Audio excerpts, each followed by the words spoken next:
Night football. Bucs center Ryan Jensen activated from IR, eligible to return tonight. He's been out all season with a knee injury suffered in training camp.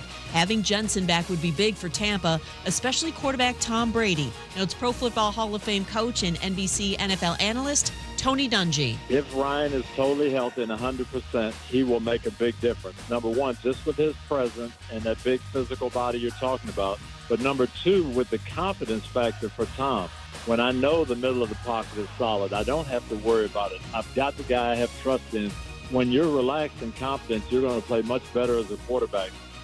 Tony Dungy on Fitz and Harry, Monday Night Football, 8 Eastern, ABC, ESPN TV, and ESPN2. ESPN's Adam Schefter reports Cowboys defensive coordinator Dan Quinn set to interview Friday for the head coaching vacancy in Denver. Ohio State quarterback C.J. Stroud declared for the upcoming NFL draft. He projects as a consensus top 5 player in the draft, according to ESPN's draft analysts. Coming up Tuesday, could Lamar Jackson really be done in Baltimore?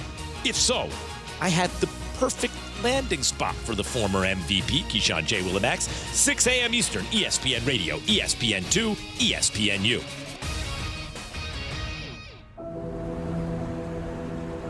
In the heart of Beer City, USA, 2 men, 1 journey to create a sports show unlike any other. Unfiltered, raw, and honest. One of them played a soccer goalie opposite Ben Stiller. The other once scored 6 points on Steph Curry.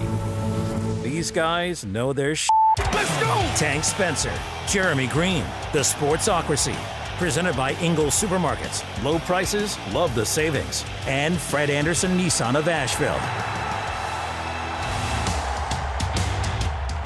And welcome into the Sportsocracy here on ESPN Asheville, 92.9 FM, 880 AM, 1400, and the Sportsocracy heard everywhere on the iHeartRadio app. You can take us with you everywhere you go. It's absolutely free to download, and you can get us for free as well on YouTube. Just go to thesportsocracy.com, click the live video link, subscribe to the channel, get into the chat with us each and every day. You got to be a subscriber to join into the chat. And we always come to you live from the Ingles Studio.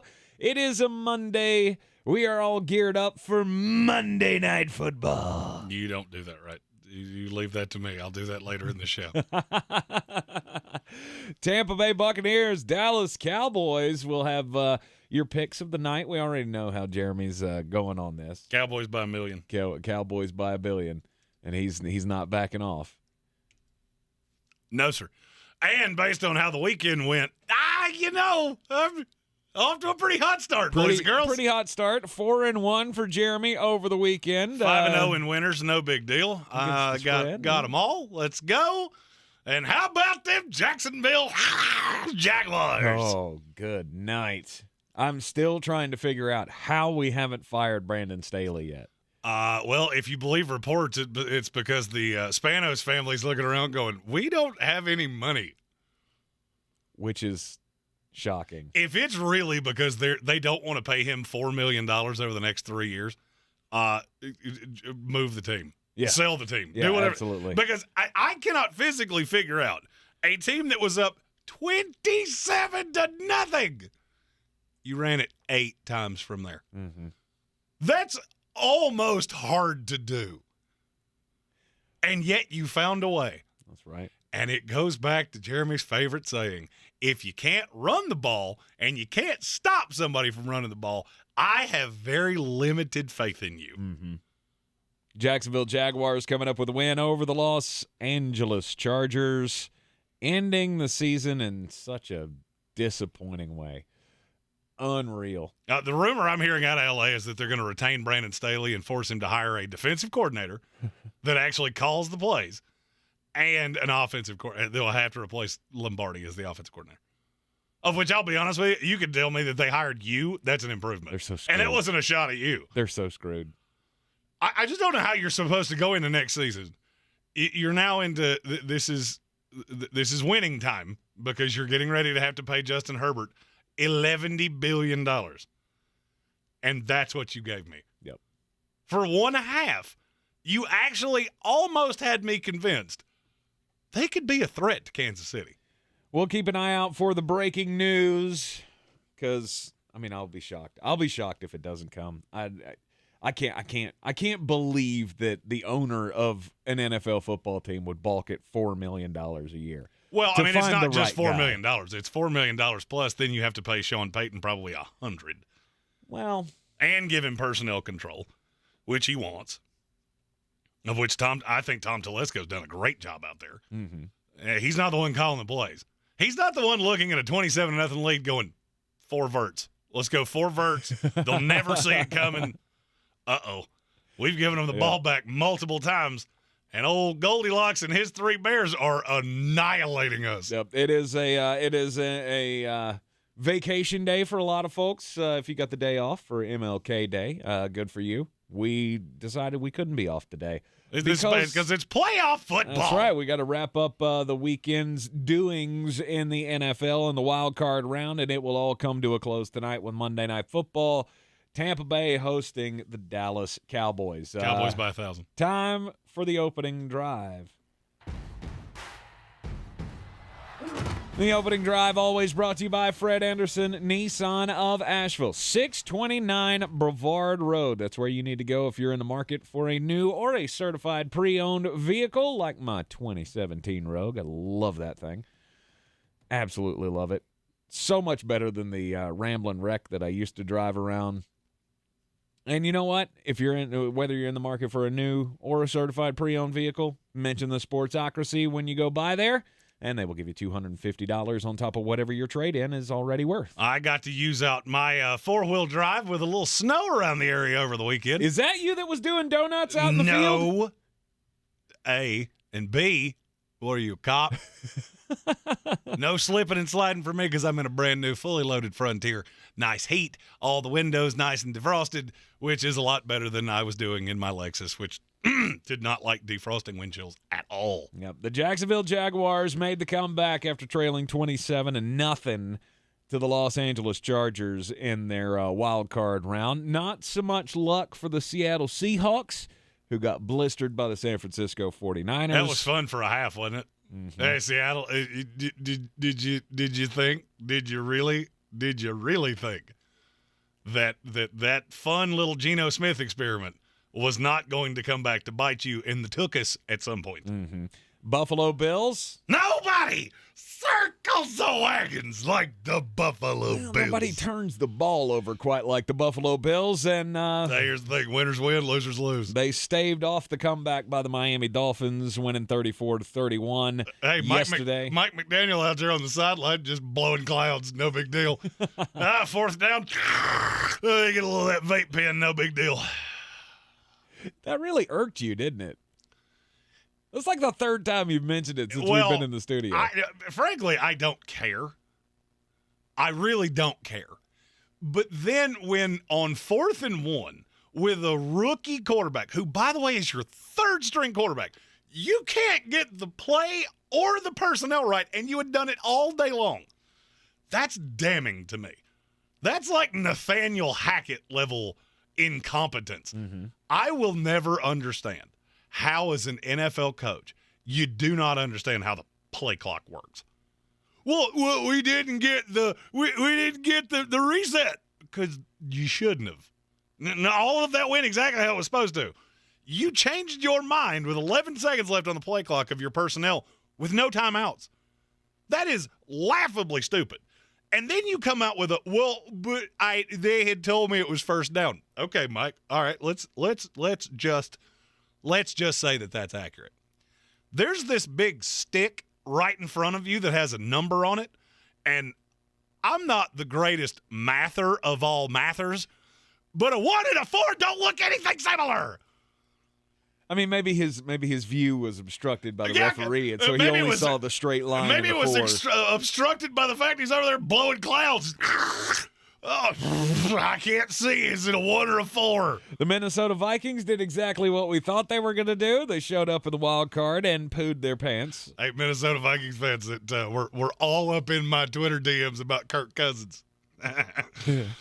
Receipts, baby. I keep them. Giants with the win, and Giants looked really good. They looked really good. Now, Minnesota's defense is not great. I get it. But they looked really good. I like that team for the future. I do, too. And they have a bunch of receivers that they just got off a trash heap, and it doesn't matter. They seem to work. Richie James is out there doing stuff. Isaiah Hodgins with some clutch catches. Now, here's my question. Brian Daboll, you worked for my team. I saw it with my own two eyes. When did you become this guy? Okay, did Nick Saban teach you something? Because you were not this guy for the Jets. I watched that entire game going, this is a masterclass. Mm-hmm. Amy was so tired of the sound of my voice by the end of that Giants game because virtually every call they made, I went, you can't do that any better. And by about the 11th time, she started to look like the Undertaker, just rolling her eyes in the back of her head. I got it, okay? You moving on.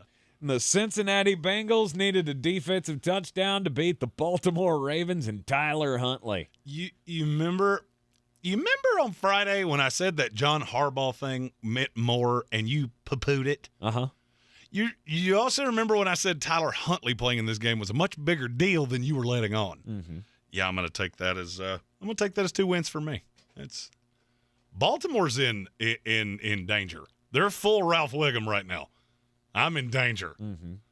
We'll talk about that later in the show. Yeah, I did. I don't know what to make of that. Like, I watched more of that game than I did pretty much any other game of the weekend, and I still can't figure out, like, what. I didn't really feel like it was anything that Baltimore was doing special. I mean, the defense was playing pretty well, but I thought for sure Cincinnati was going to break out at some point. The only playoff football that I missed was the first half of the Bills-Dolphins game because somebody decided to vandal my rental house, and they have 10 FOD, and we know what follows from that. So. They're about to fee-fi-fo-fum. Correct. Yeah. Correct. So, playoffs weekend, it's been pretty good. Been pretty good. I don't think you could have asked for any more. Yeah, the third biggest comeback in NFL playoff history. One of the immortal meltdowns of all time. Mm-hmm. Brock Purdy for MVP just continues to stroll right down the tracks. Yes. It's a great weekend of football. It was. The only thing is that it opened up a whole mess of questions for the teams that got bounced and a couple questions for the teams that carry on. Baltimore's the one I'm looking at going, this has a recipe for disaster written all over it. Mm-hmm. I love J.K. Dobbins, and I loved his response. What are you doing? Why? Why are you giving the ball to Tyler Huntley? Well, why are you running a quarterback sneak on, I don't know, the 1.5 yard line? There was also breaking news. You can hit your button if you want to. I mean, Who's gonna break the news? Who's gonna break the news? Who's gonna break the news? Who's gonna break the news? Raise your hand if you knew there was a chip in the football. No. Who knew that? What? Why are we not using this? So you're telling me that there's a chip in the football that told you that Tyler Huntley never got within 2 feet of the goal line. That's what the NFL put out. Mm-hmm. Next-gen stats. Mm-hmm. Why have we not been using that? And I heard Ian Rappaport on the Pat McAfee show earlier say, well, the technology is not always 100% accurate. You know what else is not 100% accurate? The stupid official that can't see the ball. I read that tweet and went, hold on. Mm-hmm. I believe we have buried the lead in this here tweet. Right, because we've been asking for that for years.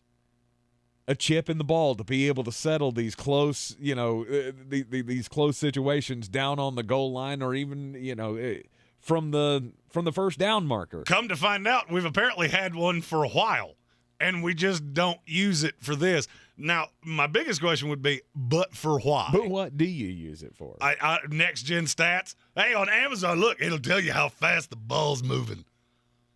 Awesome. That kind of feels like NASA putting a satellite in the sky to run your Alexa so you can tell it what groceries you need. But over the weekend, we did see something that I've been screaming for a long time, mm-hmm. and the fact that they're putting it in the playoffs tells me that there is a change coming in the NFL. After the break, we'll tell you what that is. You're in the Sportsocracy here on ESPN Asheville. Did you know Ingles only sells USDA choice and prime cuts of meat? Maybe it's time to reward yourself.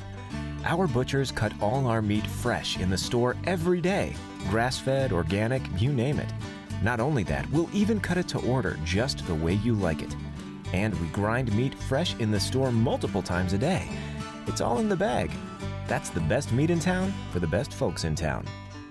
Ingles, low prices, love the savings. I believe real estate isn't about properties. It's about people. I'm Clarissa Hyatt-Zach with eXp Realty, serving all of Western North Carolina. Navigating the home buying and selling journey can feel overwhelming at times, and that's why having an agent who cares about you and your needs is key. I'm a native of Western North Carolina, and I close over a home a week. I'm an expert in the market, pricing my sellers correctly to net you the most money, and working as a skilled negotiator for my buyers. Please give me a call today at 828-774-6343 to set up a complimentary market analysis. Since man created roads, they've been looking for ways to get off-road and vehicles to take them there. That's where Outlaw Off-Road comes in. A premier off-road center for Jeeps, trucks, and SUVs with a complete lineup of off-road and overland services, including maintenance and repair to make your vehicle all that it can be. Check out their location right here in Western North Carolina at 85 Avery Creek Road. Call them today at 828-974-8480 or visit them on the web at theoutlawoffroad.com. Is it getting harder to find new customers? After all, it's one thing to run a business and another to grow it, especially these days. But what if you had access to everyone listening to me right now? Access to all the customers in your area. As the #1 audio company in America, iHeartMedia gives you access to all the customers you need to grow at a fraction of the cost of digital, video, and social advertising, with experts ready to craft your message fast. Get started today at iHeartAdvertising.com. That's iHeartAdvertising.com. I never write reviews, but Navage is so amazing, I had to leave one. Nothing's ever cleared out my sinuses as well. I'm blown away by how Navage works. That's a review from Carrie, and it's one of over 100,000 online testimonials praising Navage. I'm Martin Hoke, the inventor of Navage Nasal Care, and I've talked about flushing out allergens, viruses, mucus, and germs. How Navage's powered suction can help you breathe better, and how your nose is the body's air filter, and Navage will clean it out. But don't take my word for it. What do people like Chad say, who wrote, Navage has helped clear out my nasal passages every single night. My wife says my snoring has gone way down. Snorefest be gone, unquote. Navage is the all-natural solution trusted by over 3 million customers to help you breathe better, sleep deeper, snore less, and stay healthier without drugs. Navage is available at Walmart, Walgreens, CVS, Rite Aid, Target, and online. Navage, N-A-V-A-G-E. Clean nose, healthy life. Research shows listeners prefer a personalized experience. So to help you remember, Liberty Mutual customizes your home insurance. We personalized this ad for Amber, who really misses boy bands from the 90s. Hey girl, I'm the cute one, here to tell you how Liberty Mutual customizes your home insurance so you only pay for what you need. I'm the heartthrob. The only thing I love more than you is saving. And I'm the other boy in the band everyone forgot about.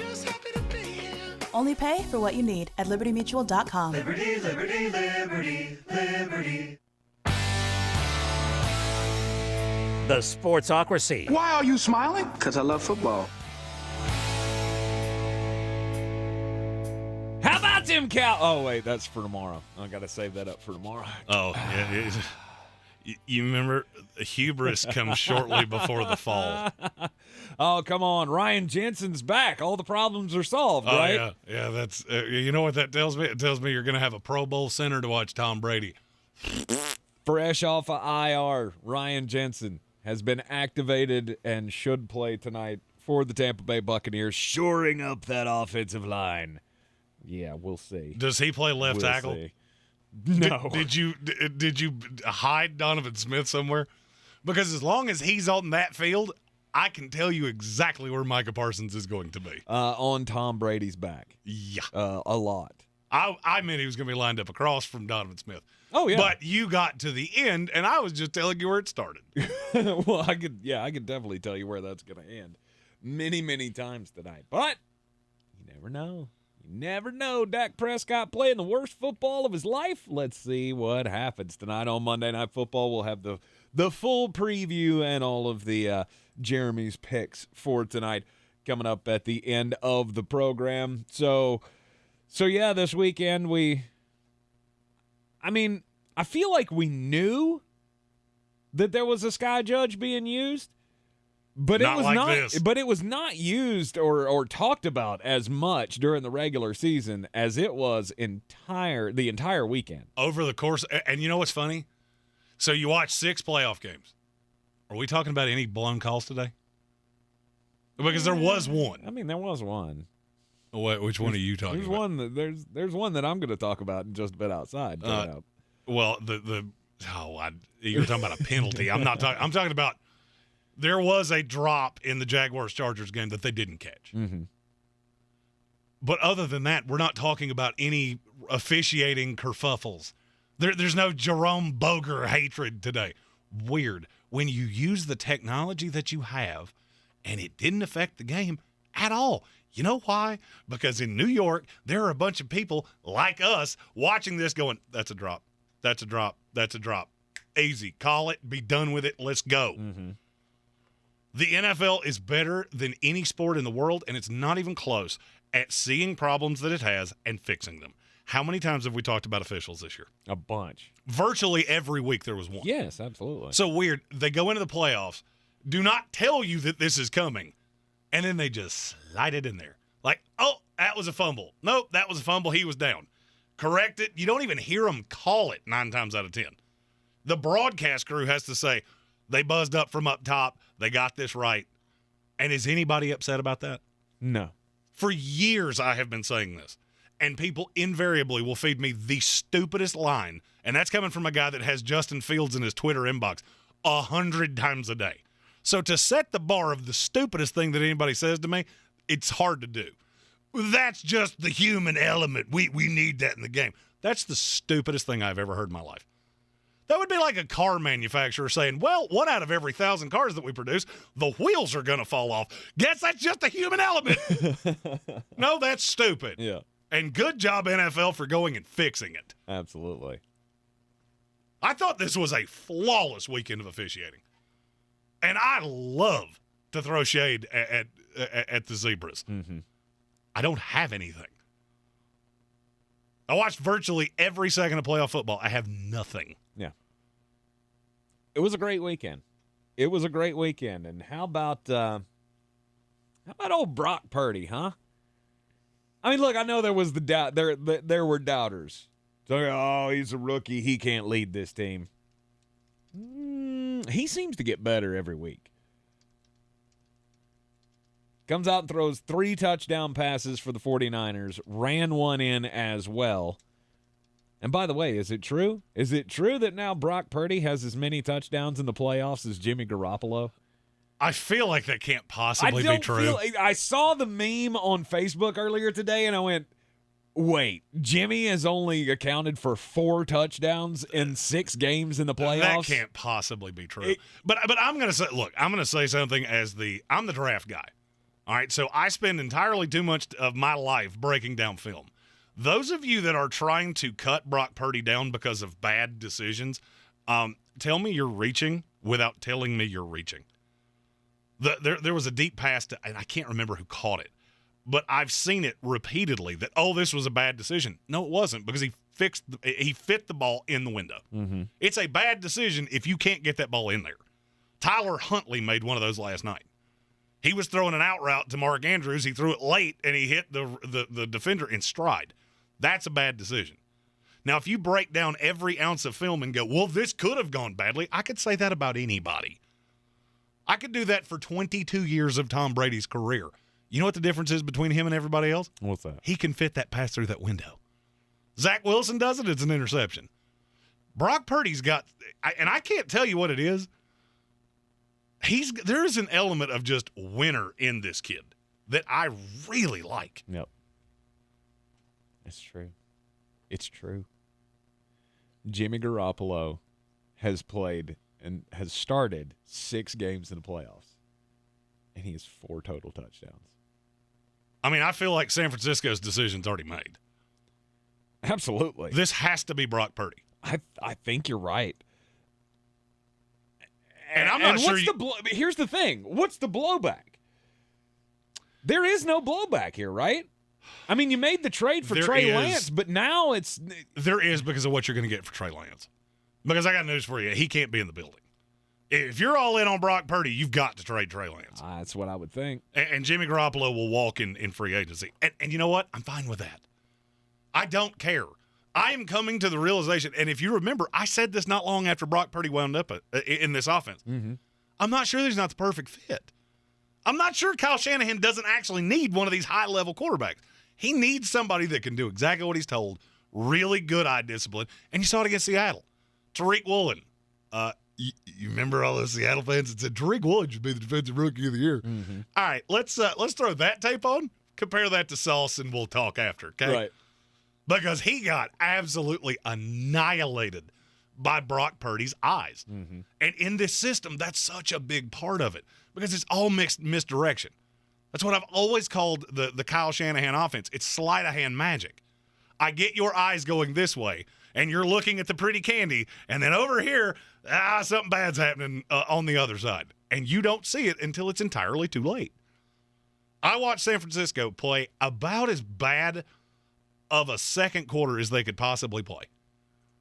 Jimmy Ward, buddy, if your ears burn when people are talking about you, the end of the second quarter, your head was on fire. Mm-hmm. And it didn't matter. They came out after half. Seattle had no counterpunch whatsoever. And that's what happens when you have Geno Smith. I mean, look, I'm not throwing shade at Geno Smith. That's what everybody always hears. That, no, I watched this. I know exactly what he is.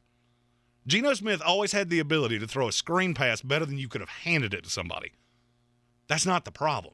The problem is when you take away that first and second read, what happens then?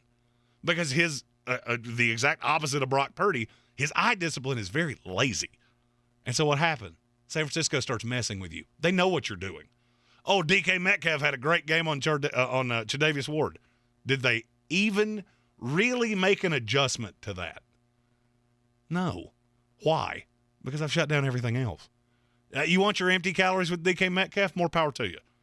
You're not beating me with just that. And Kenny Walker gets his, I would say, reasonably impressive day. Mm-hmm. End of message, repeat the line. Mm-hmm. Then I get the ball and you can't stop me. That's always been what kept this San Francisco team from being a legitimate Super Bowl contender, is that I never felt like the offense was so dynamic that it could shoot out with you. They are now. They are now. Mm-hmm. Now with this Mr. Irrelevant, dead last pick of the draft, that's what they are. And I don't know what relationship he and George Kittle have, but he's terrifying at this point. Yes. George Kittle at this point looks like you're cheating at Madden. You went in and edited the rosters, and now he just does everything well. He's the best blocker on the field. He's got the best hands on the field. He's fast as all get out, and he's constantly open. I've said it once, and I'll say it again. San Francisco is the best team in the NFC. Mm-hmm. And somebody is going to have to not only beat them, they're going to have to partially beat themselves because I don't think anybody can outright beat them. I think they're the best team in the NFL right now. I can't go that far. I honestly do. I believe they're the best team in the NFL right now, and part of me wants to say it's not really close. I can't go that far. I mean, they're definitely in the discussion. Kansas City's close. See, I think Buffalo and Cincinnati are both close.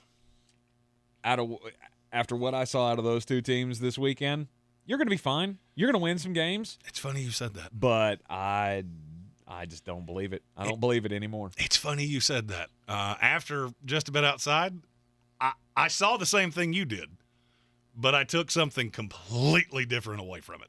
You're in the Sportsocracy here on ESPN Asheville. Boy, you must be outside your mind. The Sportsocracy. Just a bit outside. He tried the corner and missed. Speaking of fast tight ends in the NFL, look, he's often referred to as, well, by Jeremy, that I could beat him in a foot race. Not factually inaccurate. I think you've said that on several occasions about Mark Andrews. Yeah, factually inaccurate. It is factually inaccurate because if you did not notice it in real time, I did, and I think it was hard for anybody not to.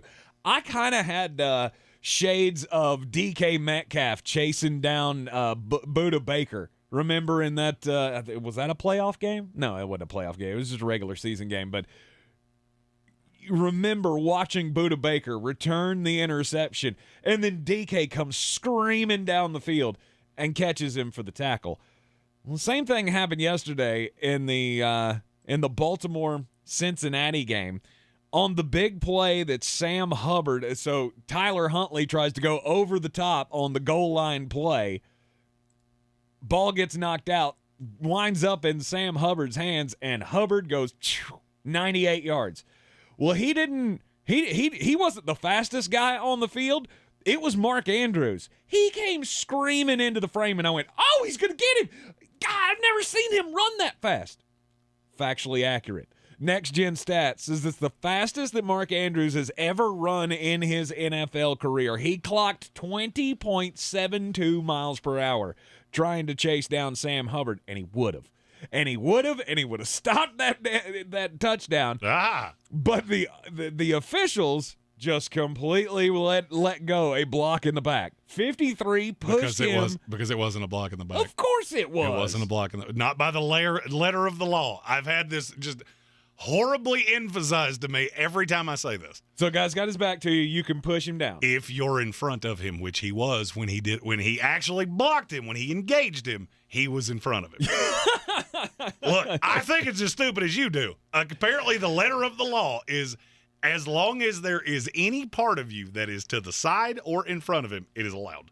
Reached out, shoved him right in between the 8 and the 9 on his jersey, and he went out. Sam Hubbard scores the touchdown. Of course, that was the last score of the game, 24-17. The Bengals ended up winning the game. Now, I'm not saying they wouldn't have scored anyway. You give Joe Burrow a short field, they're probably going to punch it in anyway. But that was a block in the back, damn it, and you should have called it. I didn't see anything. But good for Mark Andrews. 20.72 miles per hour. That's pretty fast for a 6'5", 270 guy. 250, excuse me. Yeah, Mark Andrews is the guy that officially gave me the moniker of tight end whisperer because that was my number one tight end in that class, and I've never backed down from it. He's got such great hands. Yes, he does. And it should tell you everything that you need to know that that's the fastest he's ever run, saving that touchdown. Well, attempting to save that touchdown. Best player to come out of Oklahoma since who? It's been a minute. Yeah. And will be for quite some time, as long as Brent Venables is their head coach. Tonight, we'll see Tom Brady quite possibly for the last time with the Tampa Bay Buccaneers. And for me, I'm going to say it's not just quite possibly. It's definitive to me. This is the last game you see with him with the Tampa Bay Buccaneers. Yes. But an interesting little trinket came out today from one Ian Rappaport. He basically said there's 3 teams that are going to chase Tom. Would you like to take a stab at who those 3 teams are? Say it again? There are 3 teams that will aggressively pursue Tom Brady in the offseason. Okay. New England Patriots. Nope. Las Vegas Raiders. Correct.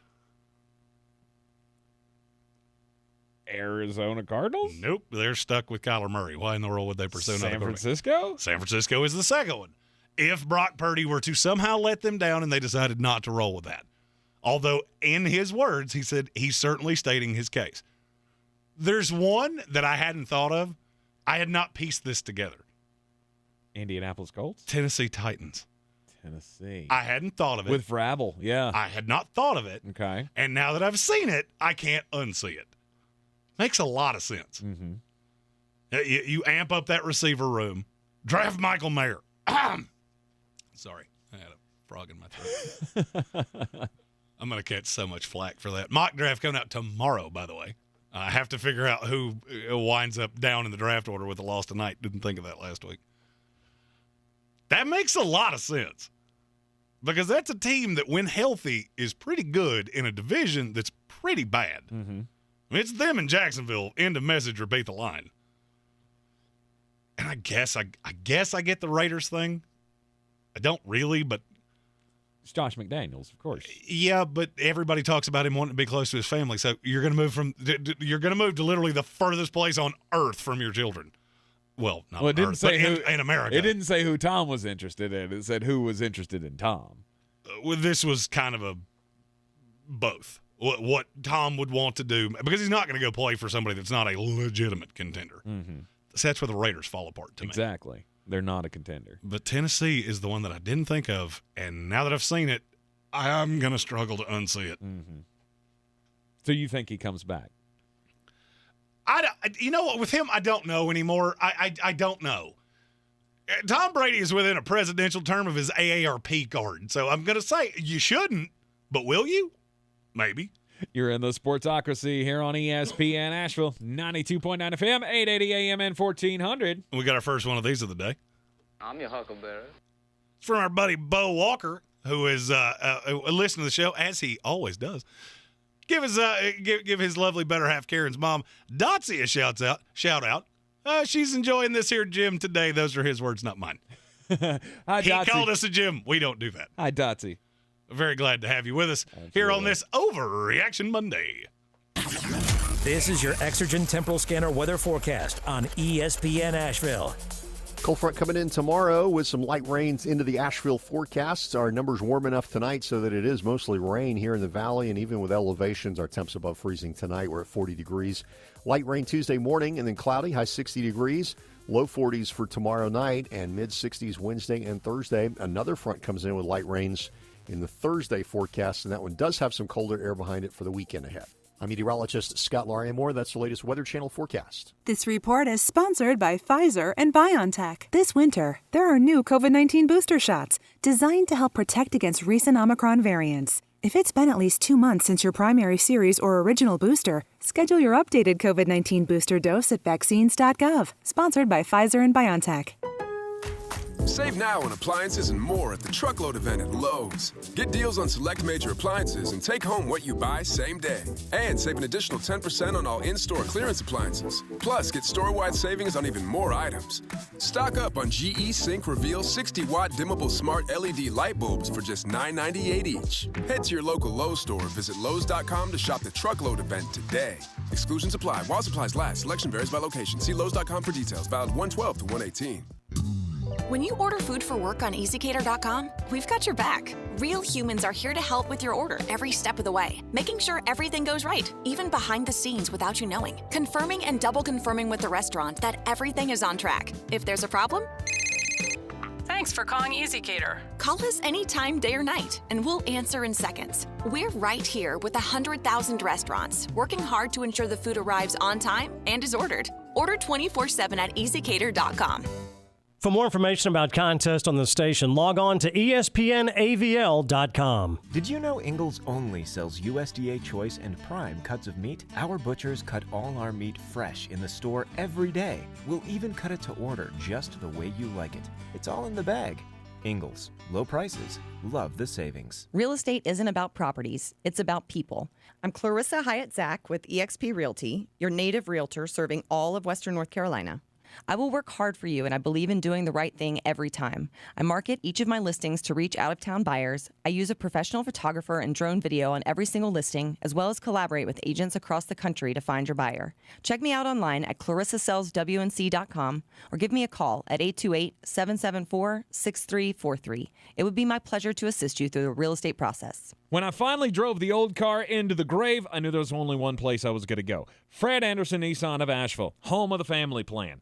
And yes, they treat you like family. I went in, told them what I was looking for, told them my budget, and in no time, I was signing the paperwork on my certified pre-owned vehicle. They have the area's largest selection on quality pre-owned vehicles and certified Nissans. They go through a 167-point inspection, so you know it's not going to let you down. They gave me the Carfax report, so I know the history of my vehicle. And the Fred Anderson family plan gives me things like oil changes and car washes and loaner cars if I have to have major work done on the car in the future. For me, buying a car has always been an intimidating thought. But the folks at Fred Anderson Nissan of Asheville made it super easy. Don't be like me. Don't wait till the last minute to get a deal done. Go to AndersonNissan.com or stop by the showroom at 629 Brevard Road. And don't forget to mention we sent you from the Sportsocracy and get a $250 bonus on your trade-in at Fred Anderson Nissan of Asheville.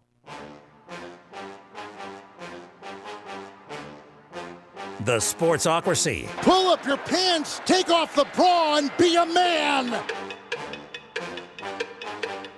Welcome back into the Sportsocracy here on ESPN Asheville and seen everywhere on YouTube. Ken Wong giving us a shout out from Hong Kong. Indeed. Says, who do you have winning, Philadelphia or New York? It's Philadelphia. Just don't. Really? Really? There's something about that. No, there's something about that Giants team that's. It's cute and all, but come on. And look, that steers it perfectly into where we were headed next. You have done nothing but bash the Cincinnati Bengals and bash the Buffalo Bills since you walked in this room today. Yes. And I think that's the most misguided thing I've ever heard you do. Okay. We do this every year. Mm-hmm. You see big numbers in the playoffs, and I was perfect minus Buffalo. Mm-hmm. And in hindsight, I should have known exactly how this was going to go. You don't blow teams out in the playoffs. That's not how this works. You get to the playoffs for a reason. And to me, I just watched Buffalo play probably as poorly for 2 quarters as they could possibly play. Yes. Still won. That's weird. Against still the won. Miami Dolphins. It's a playoff team. It's a playoff team in the AFC that we said was the best conference we've ever seen ever. They made the playoffs. You can shake your head all you want to. There were a lot of good teams in that conference. Mm-hmm. Miami made the playoffs with nothing to lose. Mm-hmm. Absolutely nothing to lose, and the defense played with its hair on fire. Now, I will say the one thing I saw at Buffalo that scares me, the offensive line did not hold up well. No. And that's the same problem I have with Cincinnati. Mm-hmm. Well, the good thing is the two of you play each other. And I'll be honest with you, I haven't backed off anything I've said. I think the winner of Buffalo-Cincinnati is who goes to the Super Bowl, and I think it's who wins the Super Bowl. Mm-hmm. I'm Seacrest out. There is a lot to be said for overcoming adversity. There's also a lot to be said for creating adversity where there shouldn't be adversity. So where did those two teams create an adversity? Buffalo Bills, 3 turnovers. They've done it all year long. That's who they are. Exactly, and that's why they're not going to win the Super Bowl. It's weird. They've won 14 games. Mm-hmm. So it really has not appeared to hold them back all year long. It would be one thing if that was an aberration. It's not. They've done it all year long. Mm-hmm. It's part of who they are because that is a very aggressive offense that asks their quarterback to do a lot. Now, do I wish that Josh Allen took better care of the ball? Of course I do. Do I think that's going to be what impedes them? No, because it hasn't impeded them all year long. That's not what beat them in Kansas City last year. The reason they didn't end up in the AFC Championship game last year had absolutely nothing to do with turnovers. You had the lead with 30 seconds to go. Mm-hmm. And Pat Mahomes marched right down the field on you and beat you. Yep. That has nothing to do with turnovers. Nothing. That's the exact team that I thought I would see. They were up 17-0, and then you allowed turnovers to let Miami get back into a game. Mm-hmm. Do I think there's going to be a lot of scooping scores against the Buffalo Bills? Nope, I don't. You know what I saw? Stephon Diggs is virtually unguardable, and so is Gabriel Davis.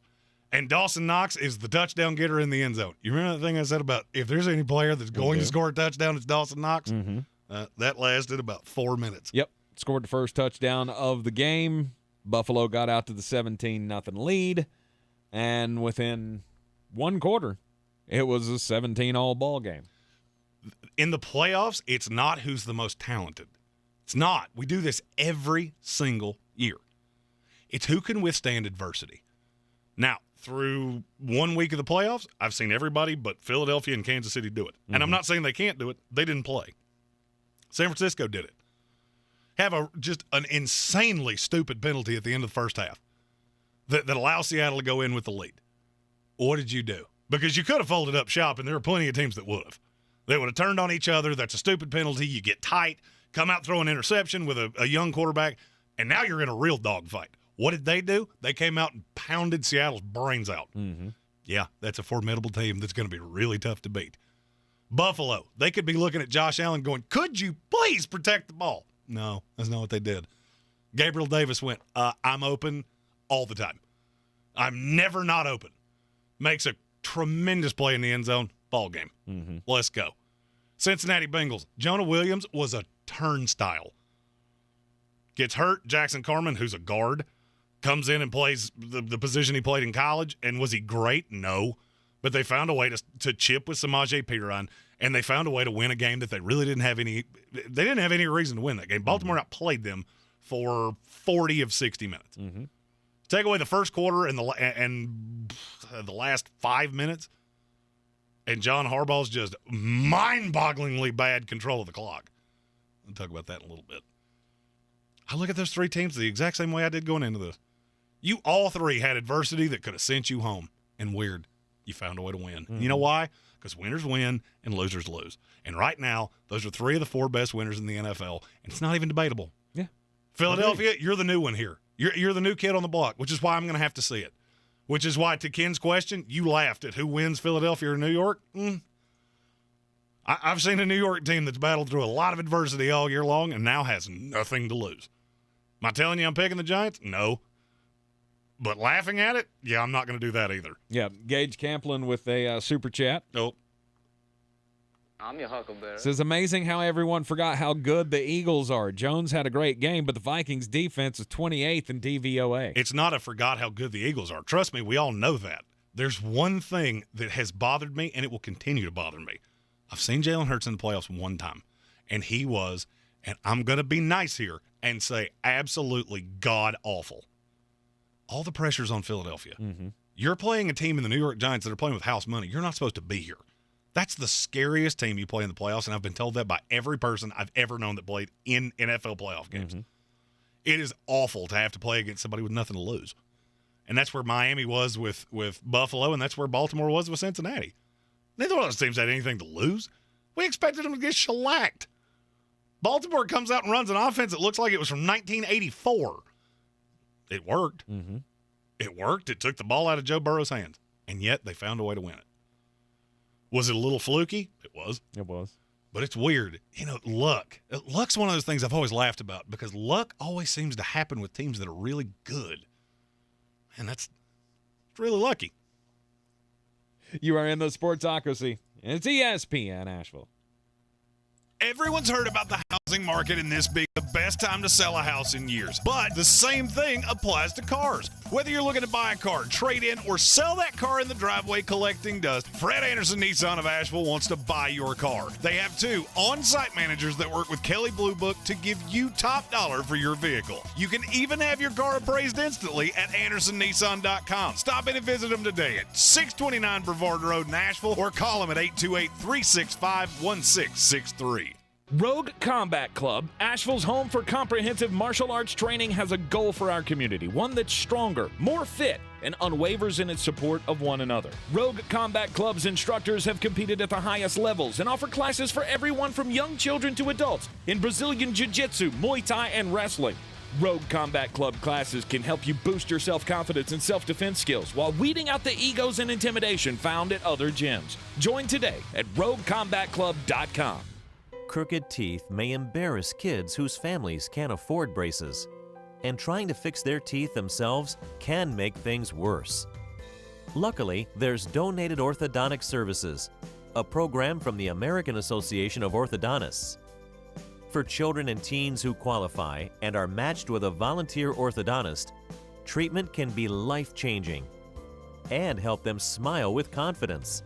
Learn more at aaoinfo.org. Hi, I'm Emmitt Smith, Pro Football Hall of Famer and 3-time champion. Trust me, I know about joint pain. Pro Football's all-time leading rusher Emmitt Smith talks about chronic joint pain and exciting new regenerative treatments from QC Kinetics. I know what it's like to fight through pain, but now, you and I, we have help. QC Kinetics. QC Kinetics is the nation's leader in advanced, all-natural regenerative medicine that can give you lasting relief with no drugs, no downtime, and no surgery. Do you suffer with constant pain from arthritis or injury? Pain in your knees, hips, shoulders, or lower back? Don't assume steroids, pain meds, and surgery are your only options. Regenerative, restorative, natural solutions are now available. Don't let your joint pain keep you from doing the things you love. Call QC Kinetics now for a free consultation and learn how regenerative medicine can repair and restore damaged joint tissue. Make the call to QC Kinetics. Tell them Emmitt Smith sent you. Call QC Kinetics, 828-333-9517. That's 828-333-9517. 828-333-9517.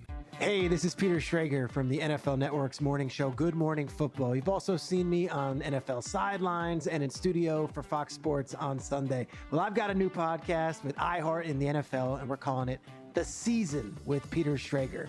In each episode of this season, I'm going to empty my proverbial notebook and take you inside and behind the scenes on the conversations that happen at the highest levels of NFL franchises.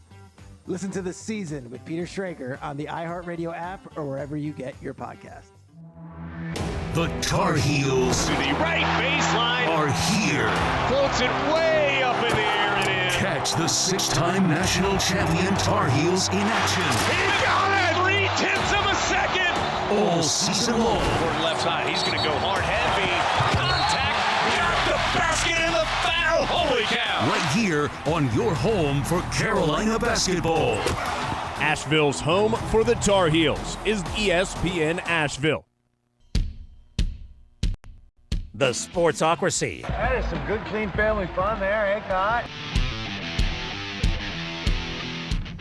Wild card weekend almost in the books. We got Monday Night Football left. We'll have the full preview and the picks for the night coming up later on in the program. We got a super chat, though. Soaring Eagle. I'm your huckleberry. Hot take. The Seahawks trade for Lamar Jackson in the offseason. I can't go there. I don't think Seattle would do that because they have the draft capital. But I will say this. We talked about this last week of who the most interesting teams going into the offseason would be. Seattle, for me, is very high. Mm-hmm. And it all comes back to Geno Smith. I saw this trending on Twitter earlier. And it was how much quarterbacks around the league are paid. And basically what the poster was saying is there's no way that Geno Smith's coming back for less than $30 million. All right, here's my question. Where's he getting the money from? Yeah, who's going to give it to him? Who's going to give it to him? Yeah. You are what your market will generate. I can tell you, I talk to people in this league. There's not one team going, yeah, Geno Smith's our future quarterback. No. Yeah, we're going to make an aggressive run at Geno Smith. I would say the more likely is they probably bring him back on a 1-year, $20 million deal. I cannot physically imagine paying him any more than that. I can't imagine anybody because else he's so would give him limited that much money. Well, and I'm not going to bid against myself. I mean, I won't be shocked if Seattle looks at him and goes, hey, if you're not willing to take the hometown discount, we brought your career back. We're the only place you've ever been successful. Right. You go see what your market is. You're not going to like it. $15 million. That's my ceiling. I can't figure out who would give it more. I'll offer you $15 million and let you go out on the open market. If somebody wants to outbid me for your services, then have fun. Go on. But I'm not paying you big money. The more interesting thing to me with Seattle, and this is something you will hear us talk about a lot with our wall-to-wall 3-month coverage of the NFL draft. That feels so good. It's my favorite time of the year. Seattle picks at 5. Mm-hmm. Well, C.J. Stroud officially ended all speculation today. He is entering the draft. I have been told that Indianapolis is just drunk in love on Will Levis real early in the process. I get that. Mm-hmm. But one thing you have to understand, NFL front offices that know they don't have a quarterback start digging in on the quarterbacks in about October. So you get to this point, short of the interviews at the Combine, not a whole lot's going to change. Yeah, you know who you like. So if that's the case, and C.J. Stroud sitting on the board at 5 for Seattle, and I'll play devil's advocate, say Chicago trades with Houston, your top 5 picks, or top 4 picks, are Bryce Young, Will Anderson, Jalen Carter, Will Levis. And I'm Seattle, and I'm sitting there at 5. I can't really see a path that I'm not going to take C.J. Stroud. Mm-hmm. I don't see it. The worry I would can let have, him sit for a year behind Geno Smith, which takes virtually every objection I have to C.J. Stroud away. Mm-hmm. Because my only fear with him is that the NFL is going to be very, very fast. Because you got to understand, playing with wide receivers like he has for his 2 years at Ohio State, that was always one of my objections with Justin Fields.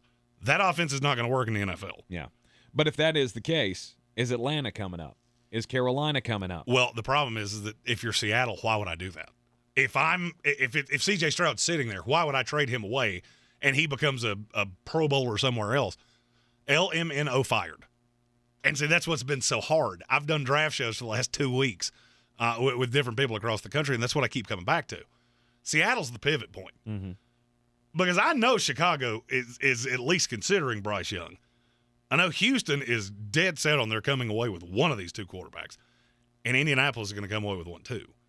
Now, if you're Seattle and Jalen Carter is sitting there at 5, okay, I'm not as in love with him as a lot of other people are. You should be. No, I really shouldn't be. He's awesome. I mean, he's good. There's people that compare him to Aaron Donald, and that gets a little, okay, we're getting a little kooky madookie here. He's good, but statistically, you've never done anything like that. Mm-hmm. then if I'm Seattle, okay, I take the best player on the board. But what happens if that quarterback's sitting here? I know I'm not going to be here again. I mean, their pick is 20. It's hard to find a franchise quarterback at 20. Yes. And Seattle and Baltimore, who we'll talk about at the beginning of the next hour, those are two of the biggest stories in the NFL because you have something in place that I think will get you to a certain point. I'm not sure that it'll get you past that. So are you okay with that? If you're Seattle, are you okay with running out the string and hoping you get lucky in the playoffs? Because that's what you're going to need with Geno Smith. Mm-hmm. Or do you take your swing when you have the pick? It's the same thing I say about Detroit. Detroit's not picking at 6 again. So are you good with Jared Goff? Or if you lose Ben Johnson, does that revert to what I've seen it be in the past? Right. One proposed trade that I saw involving Seattle and Baltimore to get Lamar Jackson would be Seattle would send 5 and 37 and a 1 in 2024 to the Baltimore Ravens for Lamar Jackson. Would you take it? On which side? On the Baltimore side. No. Really? It's not enough for me. This is not a high-end draft. Even if I know I'm getting Jalen Carter, whoop-de-doo. All right, so I'm going to replace Calais Campbell with a doppelganger of Calais Campbell that's not as big. That's the high side of what I'm getting for Lamar Jackson. And now I've got to figure out what I'm going to do. Or C.J. Stroud. Yeah. At 5. See, I don't think Seattle would move off that pick if C.J. Stroud's there. Mm-hmm. I don't know that they would be. Because I'd be damn sure trying to get ahead of them. And see, this is what people like me, and I got a mock draft coming out tomorrow. This is the fun of what you have to do is, okay, everything you do 1 to 3 changes everything all the way down. Mm-hmm.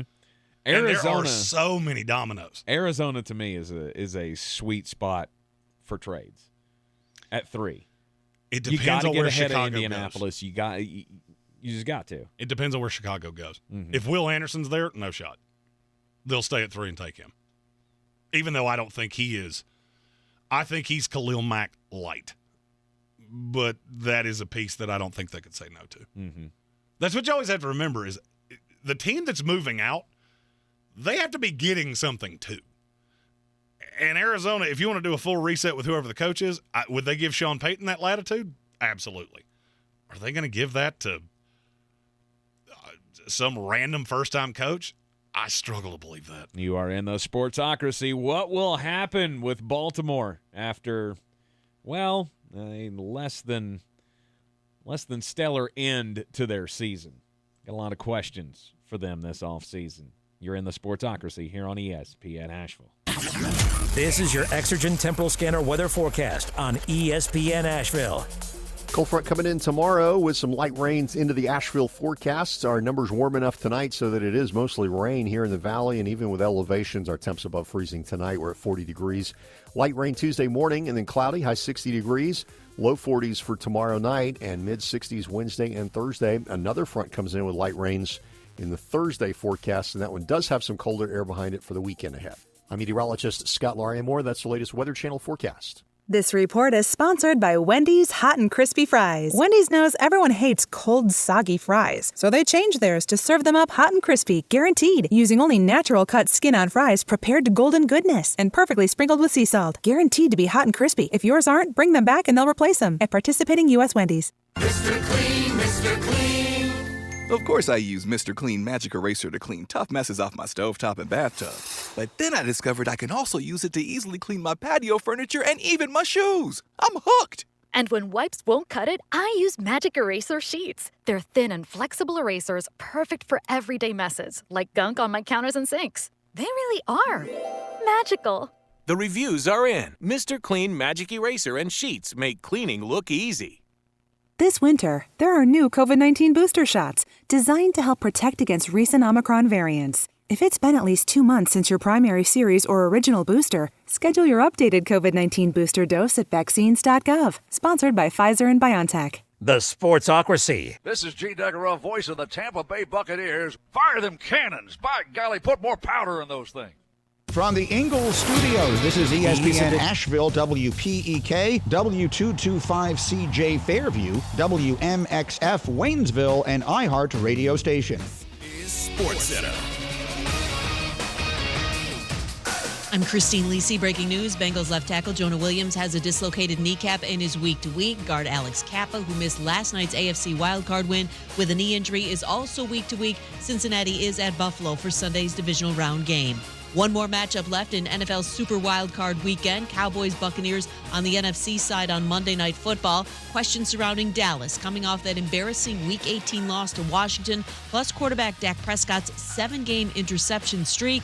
Prescott needs to get going quickly tonight, believes Pro Football Hall of Famer and Monday Night Football analyst Troy Aikman. Complete some passes early, get off to a good start. If he comes out and struggles early and has something negative happen, I think that's going to be hard as a quarterback on the road in the postseason.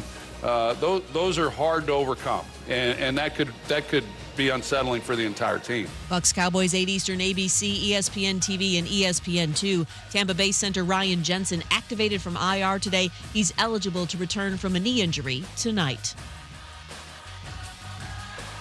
Coming up Tuesday, could Lamar Jackson really be done in Baltimore? If so, I had the perfect landing spot for the former MVP, Keyshawn J. Willimax. 6 a.m. Eastern, ESPN Radio, ESPN2, ESPNU. He's a degenerate gambler. You are a smelly pirate hooker. And he's cheaper than oxygen. He's useless. But somehow, they make it work. Jeremy Greene, Tank Spencer. There's no holding back in the Sportsocracy. Presented by Ingles Supermarkets and Fred Anderson Nissan of Asheville. We are back in the Ingles studio on ESPN Asheville, hour 2 of the Sportsocracy here on a Martin Luther King Jr. Day. Hope if you had the day off, you get some much-needed rest, ready to go for your short week. But first round of the playoffs, wild card weekend, there was no way that we could take the day off. No. Because, well, frankly, Jeremy just can't wait to try to tear apart my Tampa Bay Buccaneers in the preview of tonight's Monday Night Football matchup. Wait a minute. What is it? What is tonight? Monday Night Football! I will be at the Village Porch tonight watching this game with all of the lovely friends. As I said, we had a vandal issue that kept me away all weekend long. I'm not angry. What, yeah, are you are. A cop? Yeah, you are. There's a lot of things I want to say that I'm not legally allowed to. You can assume them. Yeah, it's never a good thing when people do crimes against you. Yep, especially. Because I'm a nice man until I'm not, and we're sitting at a solid 9-4. And the more I talk about this, the more it turns into a 29-4. All right, we're going to get into the discussion of the Baltimore Ravens. What is going on? John Harbaugh making some questionable decisions down at the end of the game with the Cincinnati Bengals. Yeah, from here on out, if you're an owner in the NFL and you interview somebody for your job, just sit them down with a stopwatch and make them understand how the clock works. Because, see, when it starts, it keeps rolling. And then when there's no more seconds on it, the game ends. So those 2 timeouts that you've got, those are cute. But we don't give you points for those at the end. Those buy you more plays. But if you don't call them, then you get what you get. Everybody loves playing prognosticator. Everybody's trying to figure out what is the meaning behind all of this Lamar Jackson business. Apparently, there was a tweet today from Lamar Jackson that's just raised some questions around the league. We'll get into it in just a moment. But first, we got another super chat in the YouTube. I'm your huckleberry. Go to thesportsocracy.com, click on that live video link. Don't forget to subscribe to the channel so you can join us in the chat, and you can super chat. You can join the House of Reprehensibles. And Gage Camplin asks, how many blue chip prospects in this next draft? Old Flostradamus at ESPN Draft Nerd Jeremy Greene. I'm going to answer this much like my friend the Count from Sesame Street would answer it. 1, 2, There's only two. There's only two. Bijan Robinson, Will Anderson. End of message, repeat the line. Really? Jalen Carter's close. Bryce Young is close. End of message, repeat the line. None of the tackles. See, and that's the problem with everybody talks about what will Seattle do. Michael Mayer, not a blue I chipper. like Michael Mayer, but, I mean, for a tight end, Kyle Pitts was barely a blue chip tight end. You have to be really special. Michael Mayer's a guy I'm going to talk about a lot because I think he's a true three-down tight end. Mm-hmm. At the end of the day, he's still a tight end. Tennessee. I will say that no less than 40 times. Quentin Johnson, not on your blue chipper list? There's a lot of good, but you got to look at who it came up against.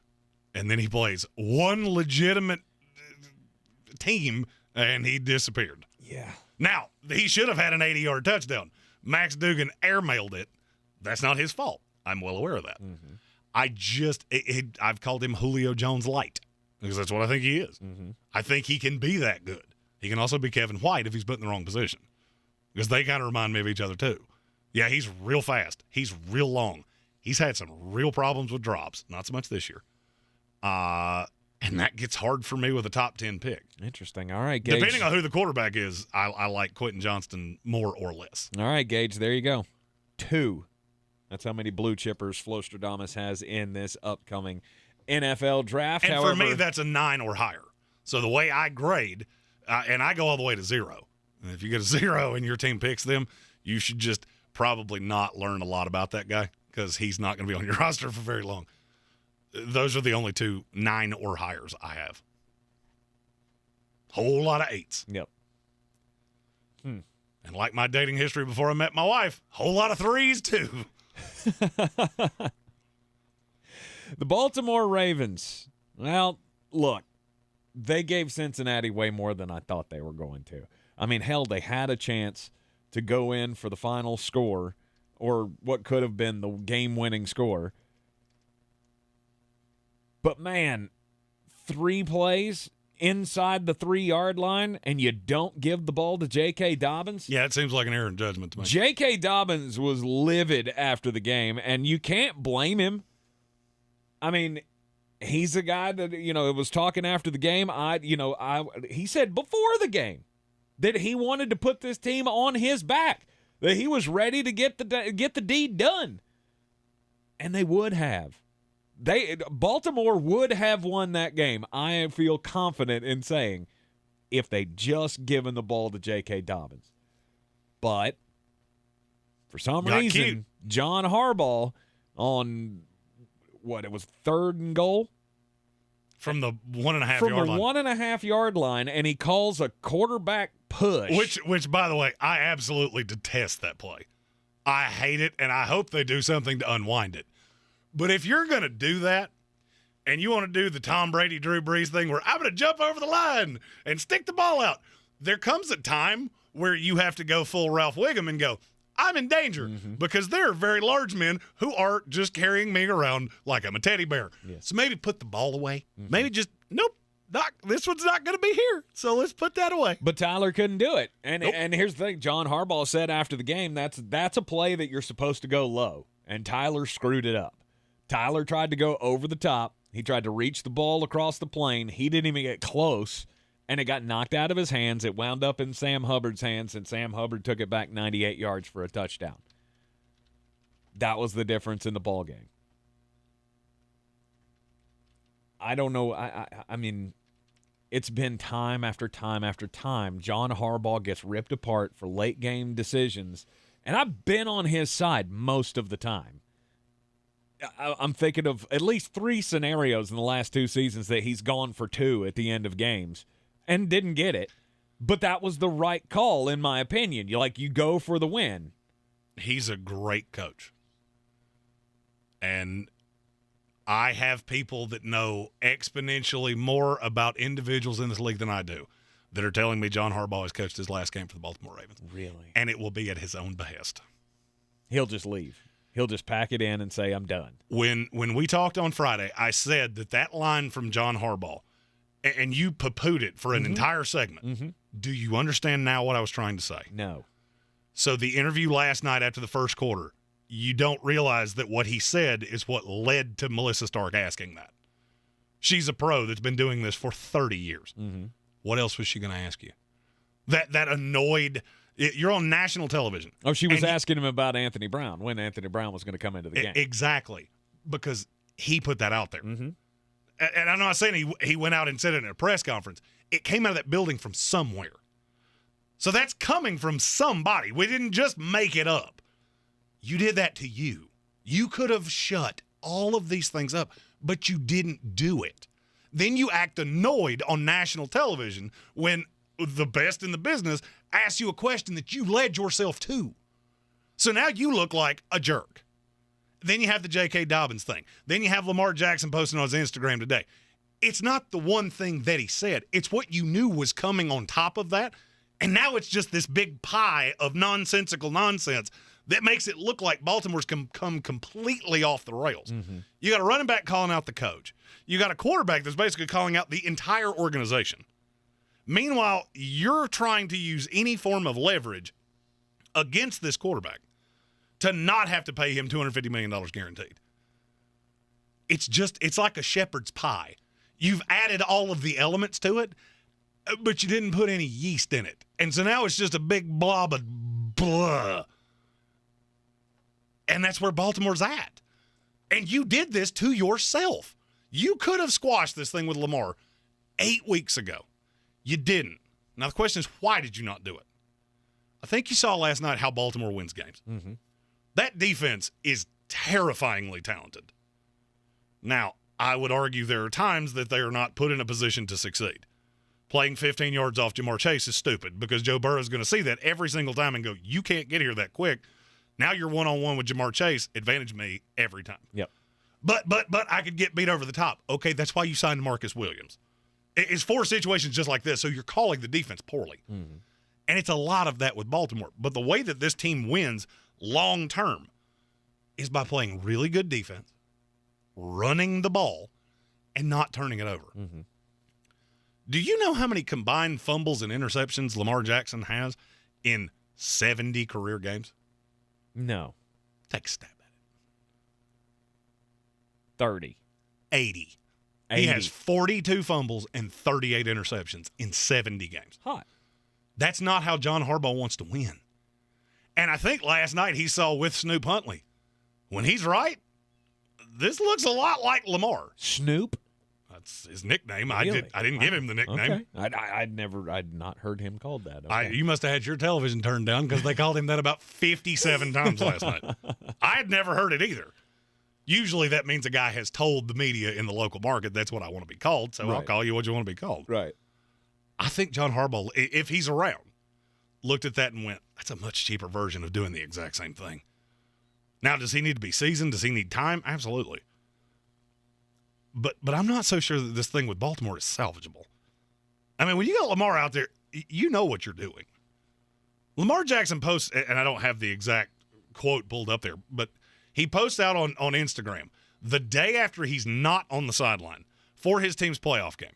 Basically puts out there that if you take advantage of somebody, don't be shocked when they get perturbed at this.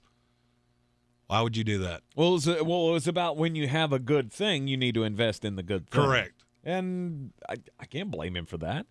I can the day after. It's a bad look. I can tell you him not being there yesterday was a bad look. What he put on Instagram today was a bad look. And if I'm an NFL team, I'm looking at it going, do I really want to do this? I mean, you're going to have to invest 2 first-round picks to make – and that's to start the discussion with Baltimore. Then I'm going to have to pay you $250 million. It's all a bad look. Mm-hmm. And that's exactly what I was saying about John Harbaugh last week. It's a bad look.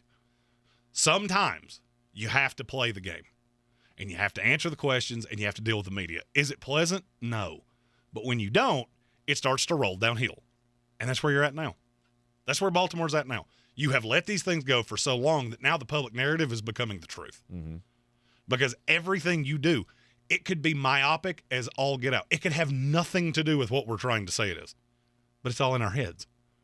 The Lamar Jackson thing, if we didn't know where that situation was, would you read that and go it was about Baltimore? Maybe. This time, 100% of people read that and went, whoa, That's a shot across the bow. Mm-hmm. And I put a lot of this at the feet of John Harbaugh. I think he's a great coach. It's John Harbaugh. It's Eric DeCosta, and it is what it is. The situation can't really be helped at this point. I think the Baltimore Ravens did what they had to do by not sewing him up long term.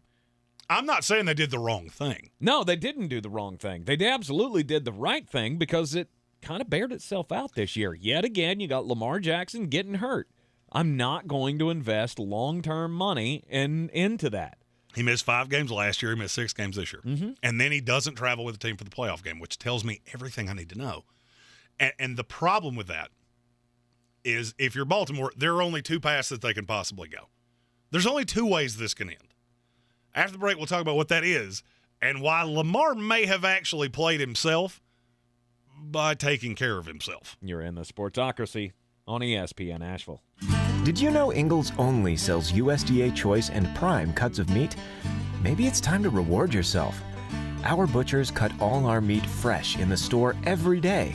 Grass-fed, organic, you name it. Not only that, we'll even cut it to order just the way you like it. And we grind meat fresh in the store multiple times a day. It's all in the bag. That's the best meat in town for the best folks in town. Ingles, low prices, love the savings. Everyone's heard about the housing market and this being the best time to sell a house in years. But the same thing applies to cars. Whether you're looking to buy a car, trade in, or sell that car in the driveway collecting dust, Fred Anderson Nissan of Asheville wants to buy your car. They have 2 on-site managers that work with Kelly Blue Book to give you top dollar for your vehicle. You can even have your car appraised instantly at AndersonNissan.com. Stop in and visit them today at 629 Brevard Road in Asheville or call them at 828-365-1663. I believe real estate isn't about properties. It's about people. I'm Clarissa Hyatt-Zach with eXp Realty, serving all of Western North Carolina. Navigating the home buying and selling journey can feel overwhelming at times, and that's why having an agent who cares about you and your needs is key. I'm a native of Western North Carolina, and I close over a home a week. I'm an expert in the market, pricing my sellers correctly to net you the most money, and working as a skilled negotiator for my buyers. Please give me a call today at 828-774-6343 to set up a complimentary market analysis. No one has the same taste as you. You damn right. From the music you love to the podcasts you can't live without. And only the iHeartRadio app has it all for free. Download the free iHeartRadio app for all your music, radio, and podcasts. Wendy's knows everyone hates cold, soggy fries, so they changed theirs to serve them up hot and crispy, guaranteed, using only natural cut skin-on fries prepared to golden goodness and perfectly sprinkled with sea salt. Guaranteed to be hot and crispy. If yours aren't, bring them back and they'll replace them at participating U.S. Wendy's. Mr. Clean, Mr. Clean. Of course I use Mr. Clean Magic Eraser to clean tough messes off my stovetop and bathtub.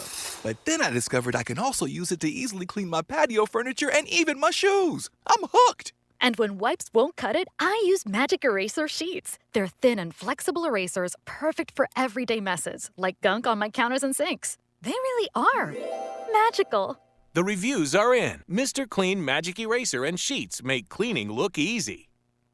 Hey, this is Peter Schrager from the NFL Network's morning show, Good Morning Football. You've also seen me on NFL sidelines and in studio for Fox Sports on Sunday. Well, I've got a new podcast with iHeart in the NFL, and we're calling it The Season with Peter Schrager. In each episode of this season, I'm going to empty my proverbial notebook and take you inside and behind the scenes on the conversations that happen at the highest levels of NFL franchises. Listen to The Season with Peter Schrager on the iHeartRadio app or wherever you get your podcasts. Ray Magliozzi here for eBay Motors. So you ordered a new air filter for your car. You try to install it, but it doesn't fit. So you take a little bit off the sides. Well, it still doesn't fit? Well, you could try to sit on it. Or get it right the first time with eBay Motors Guaranteed Fit. When you see the check, you know that part's gonna fit. Air filters, brakes, headlights, over 122 million parts. Get the right parts at the right prices. eBay Motors, let's ride. The Sportsocracy. Ice up, son. Ice up. When you have something good, you don't play with it. You don't take chances losing it. You don't neglect it. When you have something good, you pour into it. You appreciate it. Because when you take care of something good, that good thing takes care of you too. That's what Lamar Jackson put out on his Instagram account today, and I have zero problems with it. He's absolutely right. You invest in the good thing when you have the good thing. Here's the thing. Is it the thing that makes the most sense for the Baltimore Ravens at this point? I can't answer that question. I really can't, because I keep going back and forth.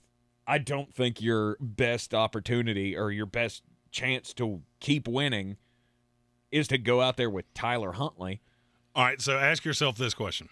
The Baltimore Ravens have played in 5 playoff games with Lamar Jackson on the roster. Mm-hmm. How many times has he completed more than 60% of his passes in any of those 5 games? Now, he didn't play in one of them, which was last night. I don't know. 1. It's 1.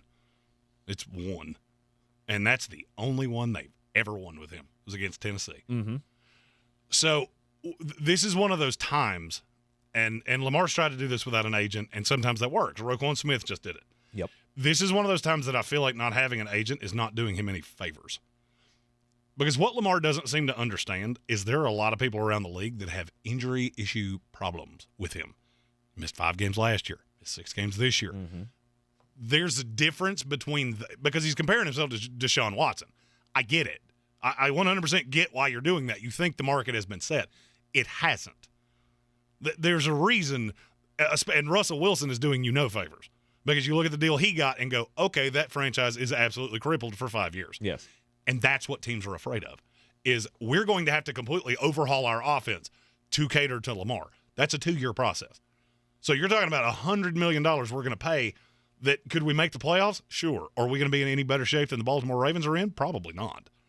The New York Jets, I've heard this 100 times. He'd be great in New York. He would get killed in New York. Behind that offensive line, are you kidding me? Mm-hmm. It is a recipe for disaster.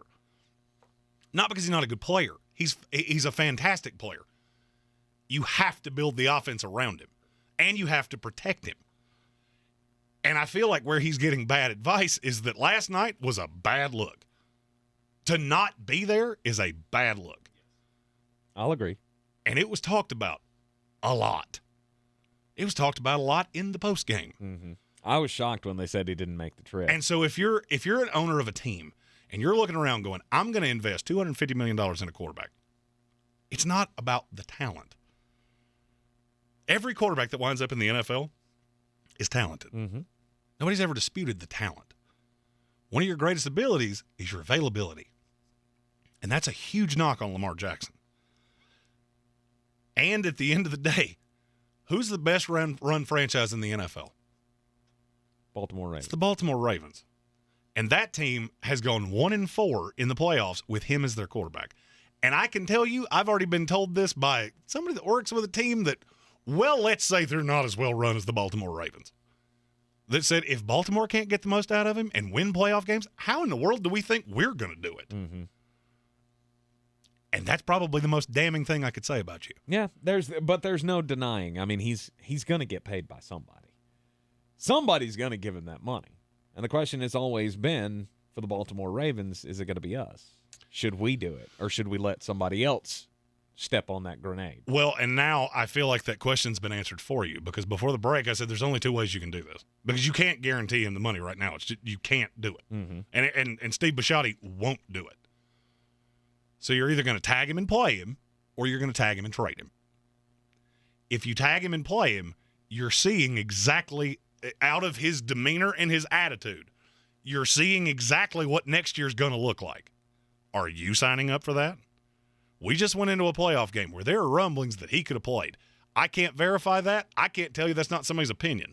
There are people around this league that think he could have played last night. Mm-hmm.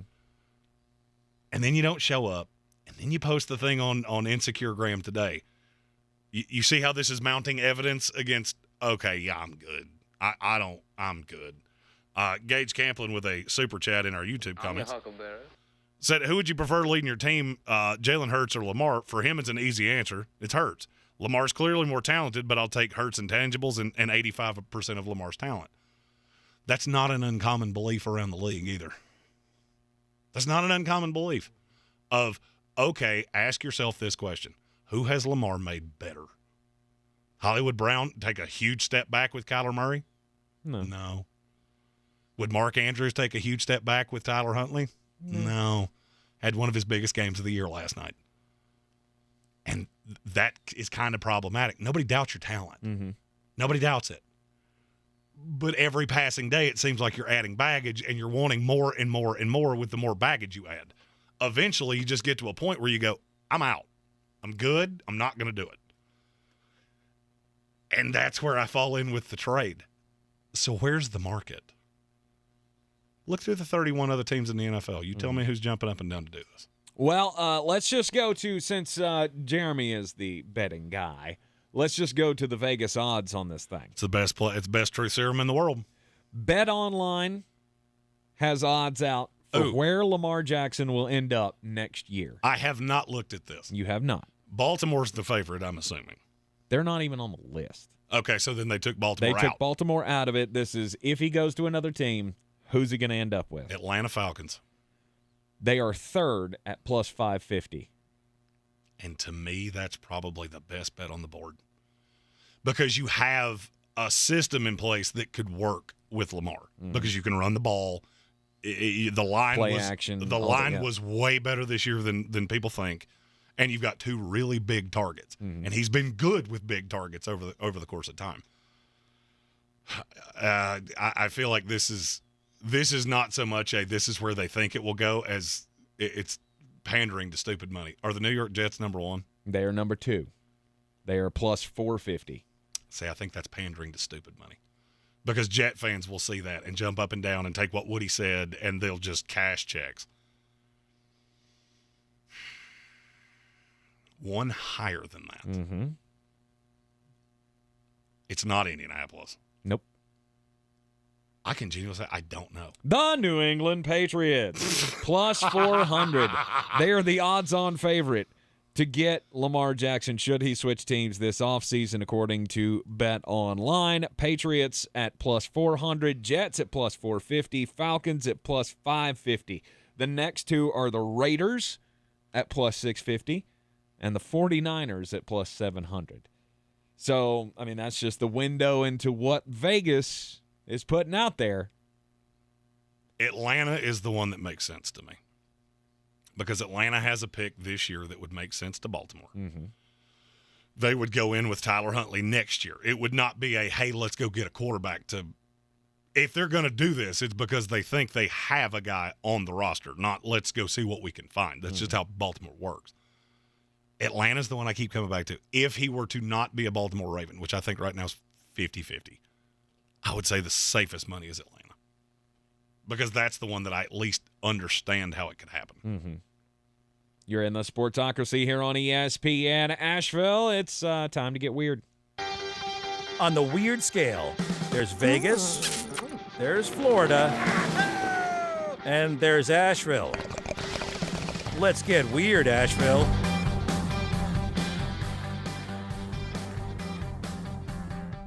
All right, I considered this for my Just a Bit Outside, but I had to bring you the Mark Andrews Speed Demon next-gen stat.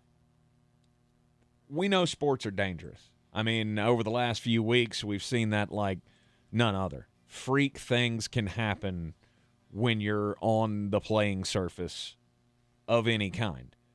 The Damar Hamlin thing was out there. Nobody expected that. And I'll guarantee you, you're probably not going to expect what I'm getting ready to say. A super fit father of four. Well, he had a major injury while he was out playing pickleball. I never thought about it this way, and this is just, like I said, one of those freak things that can happen. I don't like where this is headed. The guy's outside playing pickleball with his buddies, and then all of a sudden hits the floor. Multiple strokes and a torn artery in his neck. He turned his head too quickly. The guy turned his head too quickly, according to doctors. 35 years old. He's from Festus, Missouri. He was playing pickleball with his friends when he felt a pop in his neck as he turned his head to search for the ball. He said, turning my head quickly was something that I've done a million times. I went out there that day and was just playing a regular game, nothing strenuous. I was just having fun and just turned my head too quickly to the left to try to track a ball. And then all of a sudden, it all just tumbled. He severed an artery in his neck, snapping his head to go track the ball. That's insanity. Yeah, that makes me never want to turn my head again. Exactly. He has made a full recovery, and just one of those freak things that could happen. You never know. You could be playing professional football, or you could just be out on the pickleball court with all your buddies, and the next thing you know, you're in some serious medical emergency. Usually when you hear about an animal getting stuck in a tree, what do you think of? Cat. Well, my story is from Caldwell, Idaho, and an animal got stuck in a tree 60 feet in the air. It's very far up. But it wasn't a cat. It was a dog. It was a German Shepherd named Izzy. His owner, Christina Danner, said that, Izzy is a very inquisitive dog, and apparently Izzy is a very strong dog. I'll say. And Izzy really likes to chase one kind of animal. Squirrels. A squirrel. Well, apparently there was a squirrel in the backyard, and Izzy went chasing after it. According to Miss Danner, he never got close. She had to put that into the story. But before he realized how far he had gotten, he was chasing the squirrel, and then the squirrel jumps away.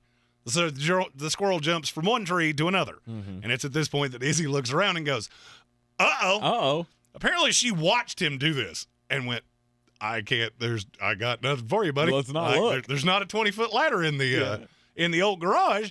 So she did what, of course, you would have to do. She called the fire department. Fire department had to bring the truck and lift the ladder up to get the dog, who was absolutely terrified. I can only imagine. Thankfully, story had a good resolution as firefighters were able to get the dog and loaded him up on treats when he touched the ground. 60 feet. 60 feet. Now, I will say this is kind of I don't know if this is a common tree in Idaho. I'm not a tree guy. I don't, but this is a very laid out tree. So it's kind of like a ramp because the trees, it's not horizontal. So this is kind of like a live oak that has branches that goes all the way to the ground? Yeah, it just kind of meanders out. And that's what it looks like happened. He got up to where it starts to branch out, and then he got on one big branch and ran up it and then was too scared to run back down it. Yikes. And he's in the picture, and he's just sitting in the tree because he got to the top of a branch. Right. And it had forked out, and he just laid on it. Like, I don't know what to do. Somebody please come get me. Wow. But Izzy is back on the ground and totally safe. That's got to be some kind of record. And hopefully he will not be chasing squirrels up that particular tree any further. I don't feel like he's going to go near another tree. Like he won't even be able to urinate on another tree. Look, here's the thing. I know that squirrels are just government surveillance vehicles, and maybe that's what Izzy was after. Izzy didn't want his owners being tapped by the government. So now #squirrels aren't real? #squirrels aren't real. Bingo. Izzy, that's a hero dog right there. You're in the Sportsocracy here on ESPN Asheville.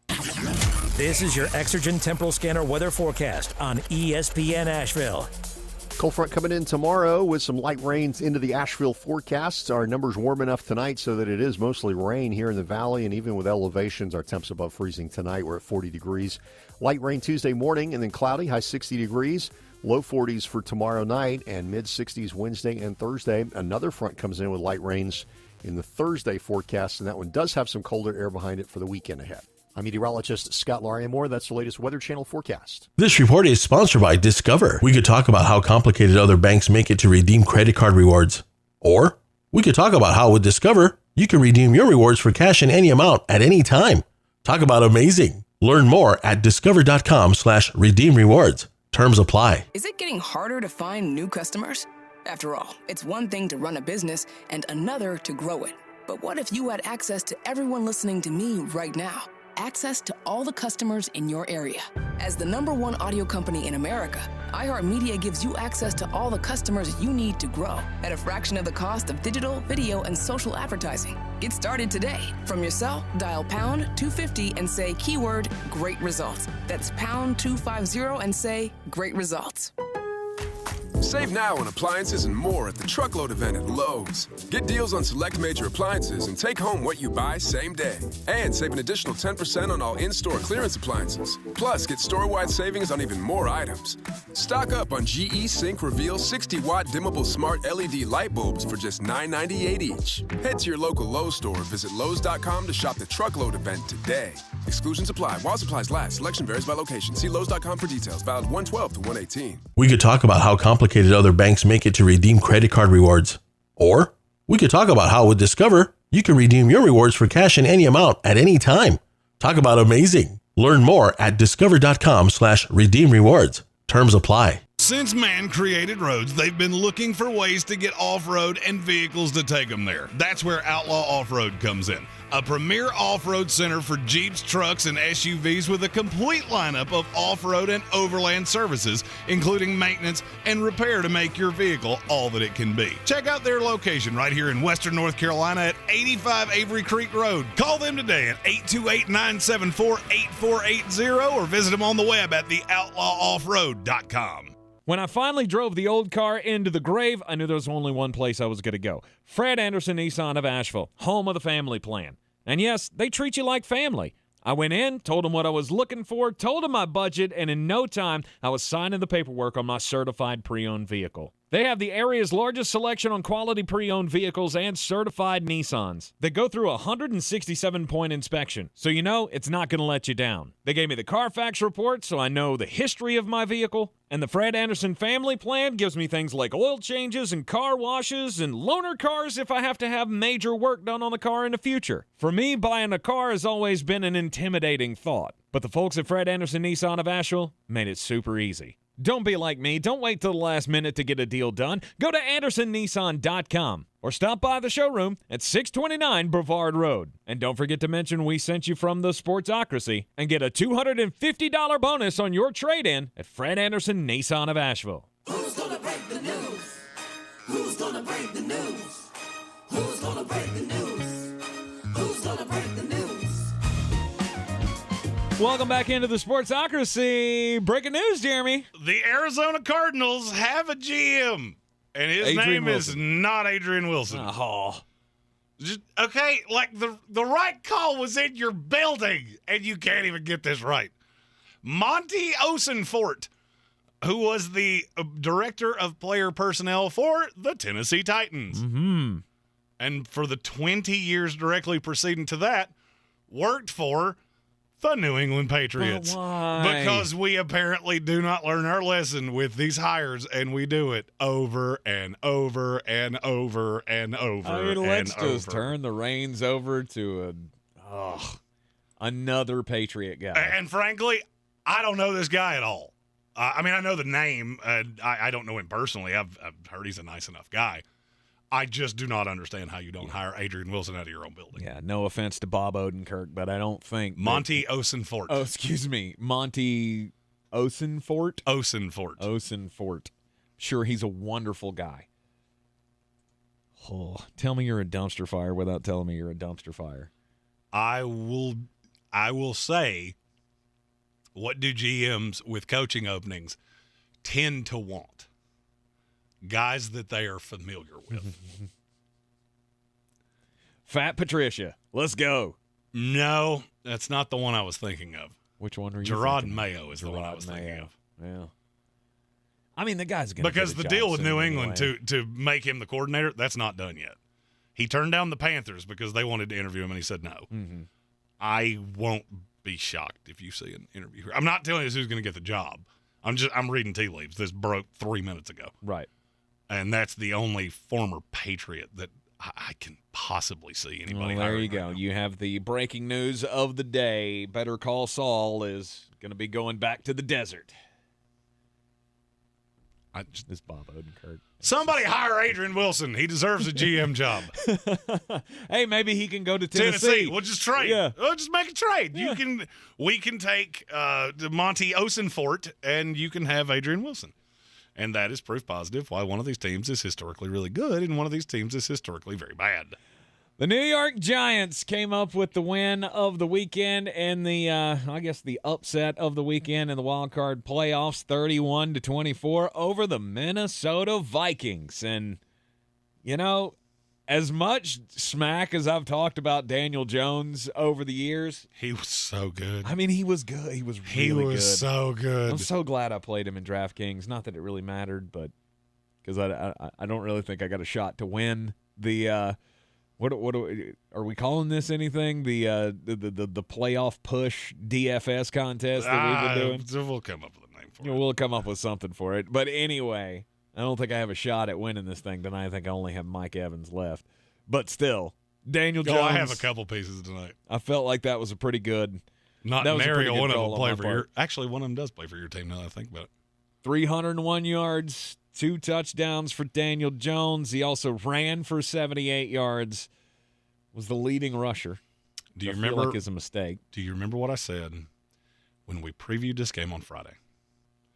What is the thing that Kevin O'Connell could do that would scare me? Get away from Dalvin Cook. Mm-hmm. And weird, that's exactly what he did. I don't know why this is so hard for him to understand. I will never understand it as long as I live. If you lean on Kirk Cousins like this, it does not historically go well for you. But Kirk's not why we lost. He doesn't play defense. Yeah, and the defense doesn't throw 3-yard checkdowns on 4th and 8. Yeah, that was It's awful. weird how when lights get bright, Kirk Cousins wilts like a flower you forgot to water. Mm-hmm. I caught a ton of flack from Minnesota Vikings fans of, well, Kirk's not our problem. He's not your solution either. No. He's not your – if you're comfortable going in as the 3 or the 5 or the 6 and getting beat in the wild card round, great. You got exactly what you need. You can do this for 5 more years. Right. If your aspiration is to win a Super Bowl, it's time to move on because Kirk Cousins is not that guy. He is not that guy. In the most pressure-packed, biggest moment, he's going to poo in his pants. Mm-hmm. And that's exactly what he did here. And the saddest part of it all, I looked at Amy right before this drive started, and I said, you mark my words, when this drive is over, I will have a topic for the show tomorrow of, look, Kirk Cousins did it again. Mm-hmm. And he did. And he did. He threw it 3 yards on 4th and 8. I mean, that's just rudimentary football, right? We all know. Like, that's the one thing you can't do on 4th down is throw it shorter than the sticks.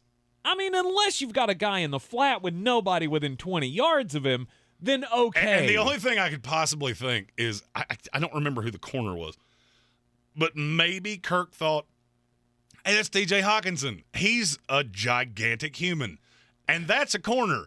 Maybe he'll just pick him up and carry him to the He's going to first down. Chandler Jones him. That's what he thought it was going to happen. I don't know what he thought. But Minnesota is the definition of NFL purgatory. Great. You went 13-4. That's just an awesome year. Mm-hmm. And you got bounced in the first round of the playoffs by a team whose leading receivers – stop me when you hear a name that really makes you feel warm and fuzzy. Isaiah Hodgins, Darius Slayton, Richie James, Daniel Bellinger, and Lawrence Cager. You lost that with T.J. Hawkinson, Adam Thielen, Justin Jefferson, Dalvin Cook. K.J. Osborne would probably be the best receiver on that team. And that's the difference between a really well-coached team, which the Giants are. Look, like I said earlier, I'm not telling you I'm going to take the Giants to beat the Eagles. What I will tell you is this is one of the best coached teams in the NFL. And if Brian Daboll is not Coach of the Year, and this is coming from a Jets fan, I feel like we should all just boycott that award forever. Because he's the right call, and it's not even close. Give it to somebody's Meemaw. Give it to somebody's Meemaw! If you don't know what we're talking about, that was when they turned NFL head coaches into women. Into women. Yeah. Brian Daboll said, I can't say anything bad about this because that's somebody's Meemaw. Yeah. So that's our rallying cry. That's Coach right. of the Year. And I fully agree with it. I mean, the Giants are just watching that game yesterday. I was just thinking, yes, I get it's Minnesota and the defense isn't great and they always let you down. But on the flip side, the Giants are just so much fun, and I feel like they're so under the radar. Like, yeah, there was all the talk at the beginning of the season when they were 7-2, and are they one of the best teams? No, they're not one of the best teams in the league. That came, that revealed itself as the weeks went on. They came back to the mean. They had a little run there at the end of the season, made the playoffs, sewed up the playoff spot, but they're just fun to watch because, and I guess it's just the Brian Daboll system that makes this team a little gritty. It's a very hard-nosed team. And Saquon Barkley seems like just a man possessed to me. After he scored that second touchdown, I thought he was just going to go run through a brick wall. He is sick and tired of being left behind in all of these discussions. Do you know how many touches he had yesterday? About best running backs in the league. It felt like he touched the ball 100 times yesterday. He did not. It's 14. He didn't touch total. The ball as much as he should have. And I'm okay with it. Yeah. You it won. worked. He should be fresh going into next week. And that's a dynamic piece. Mm-hmm. I mean, you even had Kenny Golladay out there doing things, not catching balls because he doesn't do that. But he was throwing blocks, and he just stole someone's soul from them on the outside. I mean, that's as good of a block as you'll ever see from a receiver, and that's all Brian Daboll. Mm-hmm. Kenny Golladay is a guy that should be pouting on the sideline. Made all the money, has been a non-factor in the offense, and you got him out there running as the fourth receiver, and he throws one of the best blocks of the day. Mm-hmm. That's a total buy-in. You look at the defense. Is it always in the right position? No, because they have a lack of players. But you know what they all do? They all believe in Wink Martindale. And they aggressively come after quarterbacks. Yesterday, didn't get home. Not one sack on the entire day. Mm-hmm. But they were in the backfield. And they were there, and it was consistent enough. Stephen Tao asked in the YouTube comments, was anybody open? I don't care. Do you remember the Thanksgiving episode of Friends where they played the Thanksgiving backyard football game? Yes. And it comes down to the last play. Sorry, spoilers. This episode's 30 years old, so I think you're fine. Where it was the boys against the girls, and all three of the guys are like, one of them's got his hand over Monica's mouth, and they're like leading her out of bounds, and they just left Rachel wide open. I would have still thrown it to Monica. Right. I don't care if that's what they were doing with Justin Jefferson. Throw it to him. I've seen him catch passes in better coverage than that. Yeah. You know what you don't do? Throw a little dump off that would need a small act of God for you to get to the first down. Mm-hmm. Yeah, you could lose, but you have to at some point give yourself a chance to win. And they didn't do that. And that's what Kirk didn't do. Right. And it doesn't shock me in the least. And you know what? You're going to tell me that I'm overstating this, and that's fine. The fact that Justin Jefferson was such a non-factor is exactly what I told you when he was coming out. You've always over-dramatized what I said about Justin Jefferson, yes. that he should be selling insurance somewhere. Right. I never said that. What I said is that he is really put off by guys that get in his face. Mm-hmm. And that is exactly what Adoree Jackson did. Do you know the longest catch he had yesterday was 10 yards? Mm-hmm. That's how you stop this team in a nutshell. That's how you stop this team in a nutshell, because Kirk Cousins wants you to be wide open. And so you can't get in. Minnesota defensively has to go up and down the field because the defense is so bad. Mm-hmm. Kirk doesn't seem to get that. That was my argument about why you should move on from him. Because now you have this team that's just paired completely wrong. Kirk Cousins with the New York Jets. That's probably a Super Bowl contender. Because you're being safe, don't turn the ball over, don't take sacks. Okay, that's exactly what I need. Minnesota, your defense is a sieve. So to not have one of the best receivers in the NFL really even involved in the game plan, why do you think T.J. Hawkins had 129 yards? Because they looked at that and went, we're fine with that. Mm-hmm. We're perfectly fine with him. It's empty calories. It's not going to kill us. What will kill us is Justin Jefferson going for 10 and 2 bills. So we'll prevent that. Adam Thielen will be a middling part of the offense, and we'll let you dink and dunk down the field. Score touchdowns, do whatever you do, and we're going to outscore you because your defense is not any good. Yep. And that's what happened at the end of the day. New York Giants 31, Minnesota Vikings 24. So now that sets up the matchup of NFC East teams in the next round of the playoffs. Giants are the lowest seeded team that will advance because they're lower seed than either number 4 or number 5 who are playing tonight on Monday Night Football, and so they go to Philadelphia next week. Where are they playing?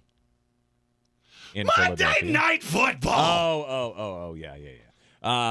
Yeah, we'll get into that in the next hour. Oh, I can't wait. I'm trying to get there because I want to poo on your team for 20 minutes. I mean, you can all you want to. I'm gonna. New York Giants, though, like I said, this is a fun team. It's a gritty team, and it all started at the beginning of the season. It all started with that opener game against the Tennessee Titans, where they went for 2 to win the game at the end. And I'll just say this, and maybe it's the New York sports fan in me. When was the last time the 2 New York football teams were this interesting? It had to be the early 2000s. At least. I mean, that goes to Brian Daboll and to Robert Saleh. Mm-hmm. Those are 2 teams that I'm telling you right now, if I was a free agent, I'm looking at those 2 teams going, that's the biggest market in the world. And those 2 teams look like they're having fun. Mm-hmm. I mean, the Jets need to learn how to score, and the Giants need more talent on defense and some weapons. But you're trending in the right direction. Right, you're in a position New York, to do all of that. That's everything. Right, you're in a position to do all of that. New York has fired Mike LaFleur as the offensive coordinator, so they're bringing in a new game plan. The offense you would expect that the offense will be able to put up numbers next year. And by the way, they play each other next year. That might be a game. Don't you play each other every year? No. In the preseason. At least in the preseason. Yeah, we play in the preseason for the Snoopy Cup. You're right. The MetLife Cup. Yeah, I'm not going to a preseason game. However, a regular season game between those 2, that could be fun. It could be fun. Could be fun. Giants will add more to that defense. And look, Daniel Jones is your guy. I mean, at least for the interim. We got to take a break. After the break, we got to talk about this at least for a few minutes.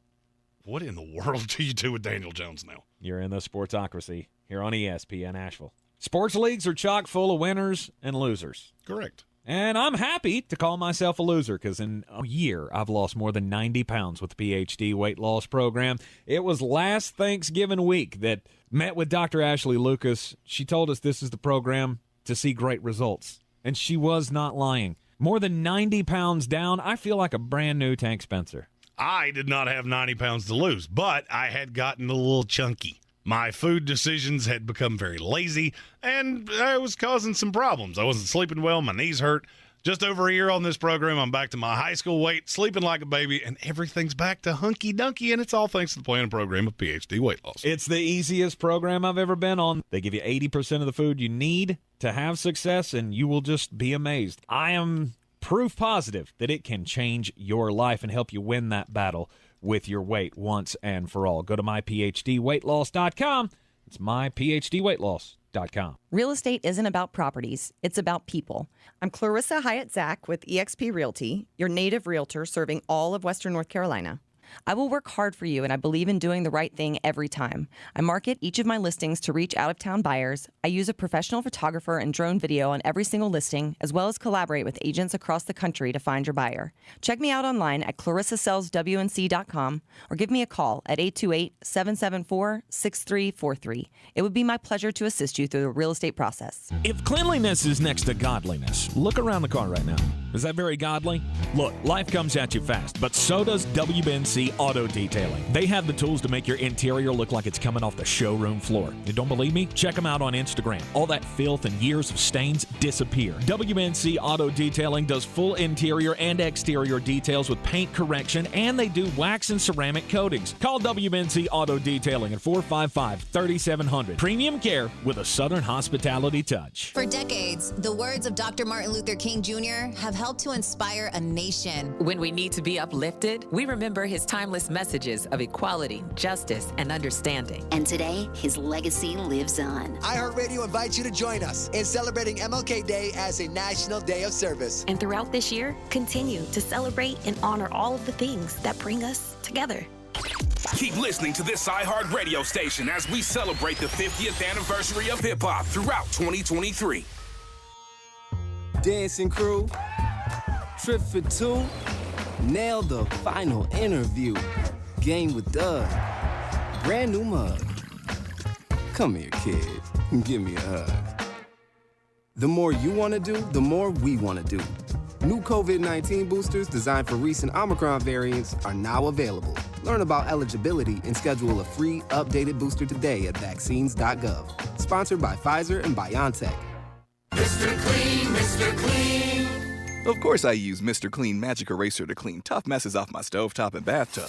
But then I discovered I can also use it to easily clean my patio furniture and even my shoes. I'm hooked. And when wipes won't cut it, I use Magic Eraser Sheets. They're thin and flexible erasers, perfect for everyday messes, like gunk on my counters and sinks. They really are magical. The reviews are in. Mr. Clean Magic Eraser and Sheets make cleaning look easy.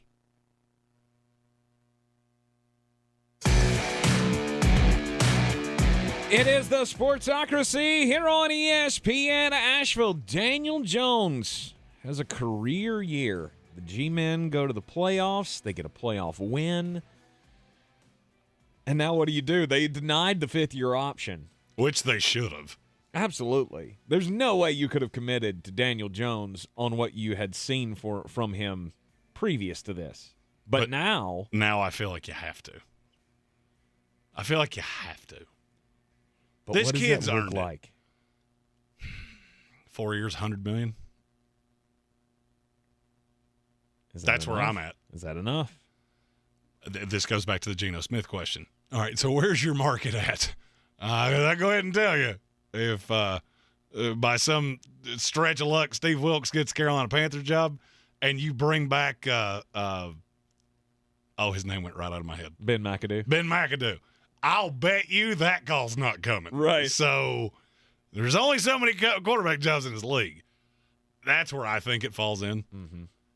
Go to him with 4 years, $100 million, with maybe some unlikely to be reached incentives.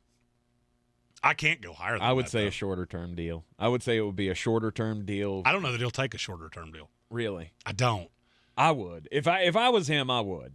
I would take the shorter-term deal, let me prove it to you for the next 2 years, and then move on. Like, you give me a 2-year, $55 million contract? And see, I'm not sure they do that. Because if I'm the Giants, the perk for me is going to be, okay, I've got that solidified for 4 years. I know he works in this Brian Daboll offense. Now I can work on getting everything else without the really expensive quarterback. Mm-hmm. I can focus all of my capital because I think the line is good. I think that offensive line is going to be good and good for a really long time. I would agree. So now I can just focus on getting Saquon right, getting the weapons right, and then adding pieces to that defense. That's the whole allure to me. If you don't want to do that, then I'm probably going to have to look somewhere else. But I think it's mutually beneficial for both. This is just one of those times that is it necessarily where either of you want to be? Mm-hmm. Maybe not. Daniel Jones probably like more money. Giants would probably like a better quarterback. But it's a marriage of convenience. And I'm definitely not giving him the franchise tag. Because that would cost me $45 million next year. And Daniel Jones is not a $45 million quarterback. No, sir. You're in the Sportsocracy. It's ESPN Asheville. We'll be back right after SportsCenter. This is your Exergen Temporal Scanner weather forecast on ESPN Asheville. Cold front coming in tomorrow with some light rains into the Asheville forecast. Our numbers warm enough tonight so that it is mostly rain here in the valley, and even with elevations, our temps above freezing tonight. We're at 40 degrees. Light rain Tuesday morning and then cloudy, high 60 degrees. Low 40s for tomorrow night and mid-60s Wednesday and Thursday. Another front comes in with light rains in the Thursday forecast, and that one does have some colder air behind it for the weekend ahead.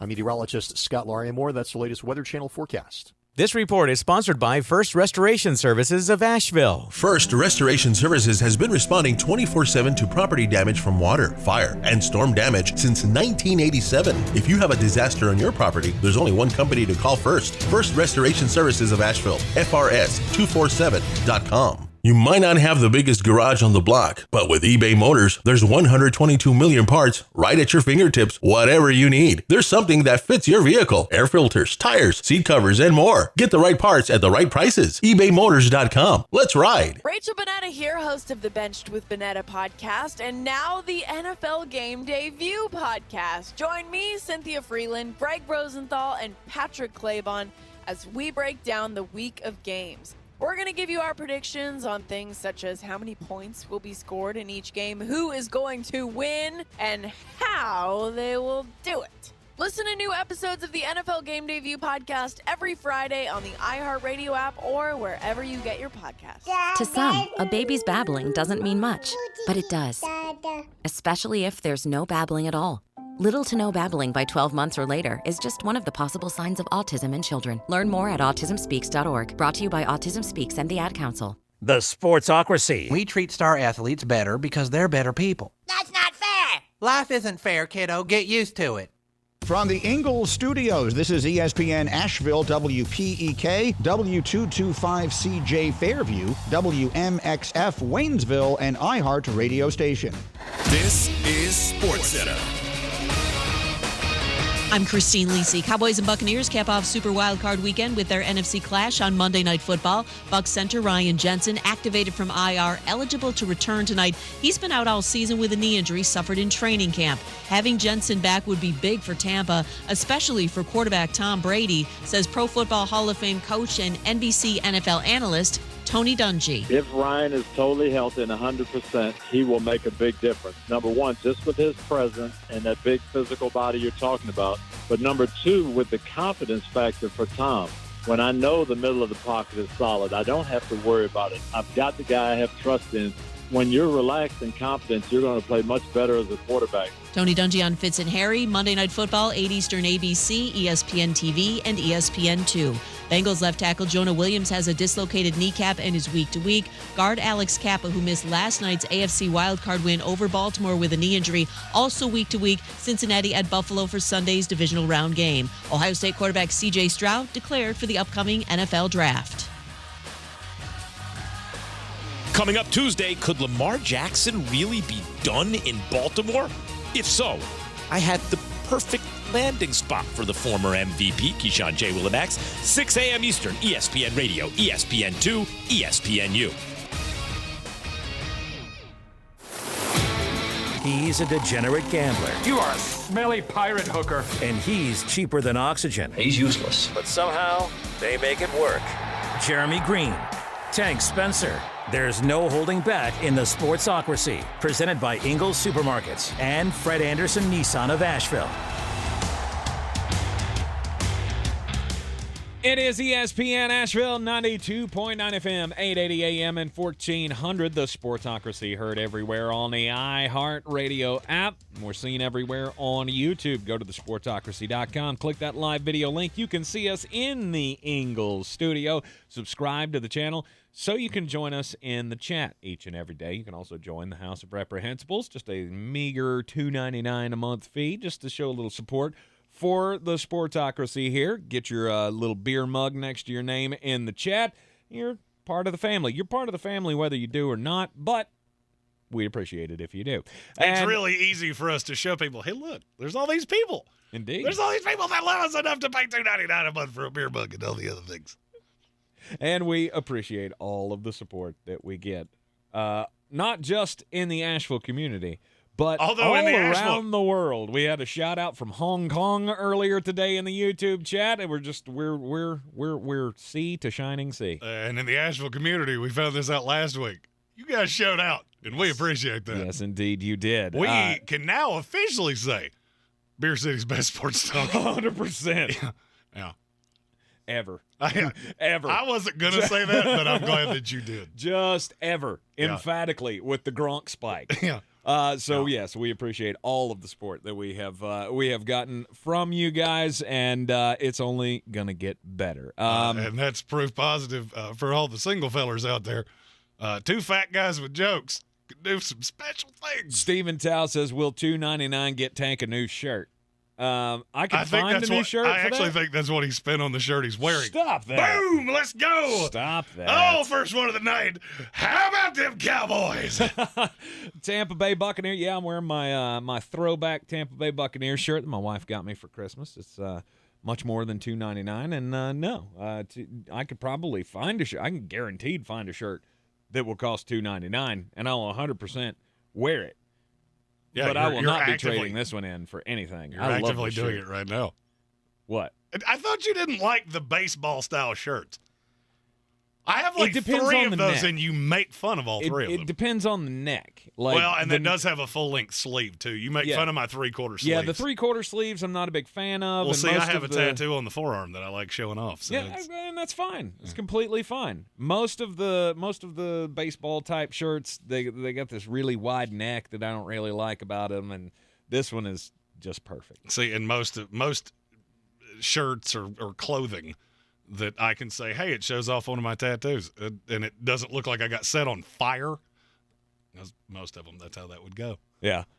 Kelvin Joyner says he can say that the Discord is worth the $2.99 a month. Oh, yeah, the Discord tonight. If you're not a member of the House of Reprehensibles and you just go, I got $3 US and I want to give it a shot, I will be at the Village Porch because I've been gone all weekend. Mm-hmm. Vandals got to our rental home, which you have fawed, and soon enough you shall foe. Yes. Always remember, if you're going to vandalize somebody's house, somebody who's best friends with the chief of police, probably not the best idea, but, no. Stupid criminals. What can you do? Stupid criminals. You should probably not leave stuff with your name on it at the scene of the crime as well. Also a bad idea. Yeah. When you get a package from UPS that's got your name on it, makes it pretty easy to figure out who did it. Yeah. But yeah. Other than that, I'll be tweeting out. Follow me at ESPN Draft Nerd on the Twitter box. And the Discord will be rather lively, I have a feeling, because I foresee the Tampa Bay Tom Brady's just getting smoked like a deli meat. And I've been trying to warn you all weekend long. Do not put too much into that. I mean, it's Dak Prescott in the playoffs, baby, and I don't like that nary a little bit. Tom Brady with a little boost on the offensive line with Ryan Jensen coming back. Does Ryan Jensen play corner? No. Oh, okay. CD Lamb. Before I even give the picks out, just rest assured you're going to hear CD Lamb's name no less than twice. Interesting. All right, we'll have all the picks for you for Monday Night Football coming up later on in the program or later on in this hour. And we will give the full preview of tonight's Monday Night Showdown in the wild card round between the Tampa Bay Buccaneers and the Dallas Cowboys. But it's third hour of the program, top of the third hour. It's always stock up, stock down from the weekend. So, Jeremy, you got number one pick. Who's stock up, stock down number one out of the weekend? I have so many candidates here. Mm-hmm. But for me, there's one above all others. Really? And it's the Vape Master himself, one Mr. Mike McDaniel. I was not expecting that. Yeah.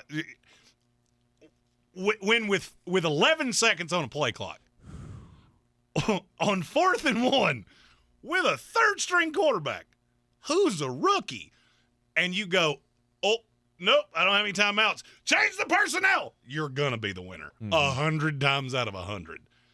That one play, and I don't say what I'm getting ready to say lightly, that one play tells me unequivocally you're not a head coach in this league. Look, there's situational awareness. There are a lot of things that you can do right, wrong. I mean, we all make bad decisions. That is unforgivable. Absolutely unforgivable because you gave your team no shot to win. Because on 4th and 6, I know exactly what you're doing. You have now taken out all of the guesswork. I know exactly where this is going to go, and Buffalo knew exactly where it was going to go. Mm-hmm. So for me, it's Mike McDaniel, and it's not all that close. Wow. And that's with all of the others that we've already talked about. Yeah, Mike McDaniel's not he wasn't my number one. But now here's the before you give yours, I want you to think about what I'm going to say. Mm-hmm. Of all of the letdowns or propped ups of the weekend, how many are more important to their team than Mike McDaniel? This is a Dolphins team that is as all in as you can possibly be. Mm-hmm. And now you have an unstable quarterback situation. Hopefully Tua comes back, clean bill of health, everything's hunky-dunky. Let's say he's not. Do you think any of these veteran quarterbacks just watched Mike McDaniel do that going, yeah, let me tie my career to that doofus? Because I'll go ahead and tell you, I watched it and went, I couldn't get out of that building fast enough. Mm-hmm. And I think he's a bright guy. He just overthinks. And this is not an uncommon problem with coordinators that become coaches. You're used to dealing with one side of the ball. This is what you do. Then you have to become the CEO, and there's too many decisions, and you can't make them in a timely fashion, and that's what I saw to Mike McDaniel. That's inexcusable. You got literally every break you could possibly have wanted to beat a division rival in the playoffs with a third-string quarterback. And then in crunch time, you poop in your pants and put Skylar Thompson in an absolute 4th and unconvertible. I know 4th and 6 doesn't look that daunting until you realize they do a lot of film study. There's only so many plays you got that are meant to go 7 yards. Right. Because you're not going to trust Skylar Thompson to go further than that because he's a young quarterback and you really want to simplify this down. Mm-hmm. So I would bet you $1 to a donut Leslie Frazier had no less than a 20% idea of exactly what play was coming. Sure. You cannot do that to a quarterback like that. And I'm telling you, that locker room has to look around and go, what was that? We like you there, tech genius, but tech genius. Mike, we talked about this last week. What would every NFL coach be doing if they weren't an NFL coach? Mike McDaniel would be that IT guy that you call with a problem, and he gets really annoyed when you don't know how to do things. He would be the manager of the Geek Squad at Best Buy. He's the one that goes full Jimmy Fallon and tries to walk you through it for 3 seconds and then just goes, move! Let me do it. I'll do it. Just go have a coffee and a Little Debbie cake and go away. Fair enough. But there again, I mean, this is first year. It's first year, first time in the playoffs.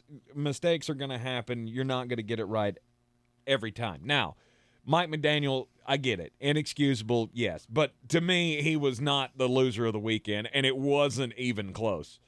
Because it was Brandon Staley, the head coach of the Los Angeles Chargers, whose team lost a 27-point lead.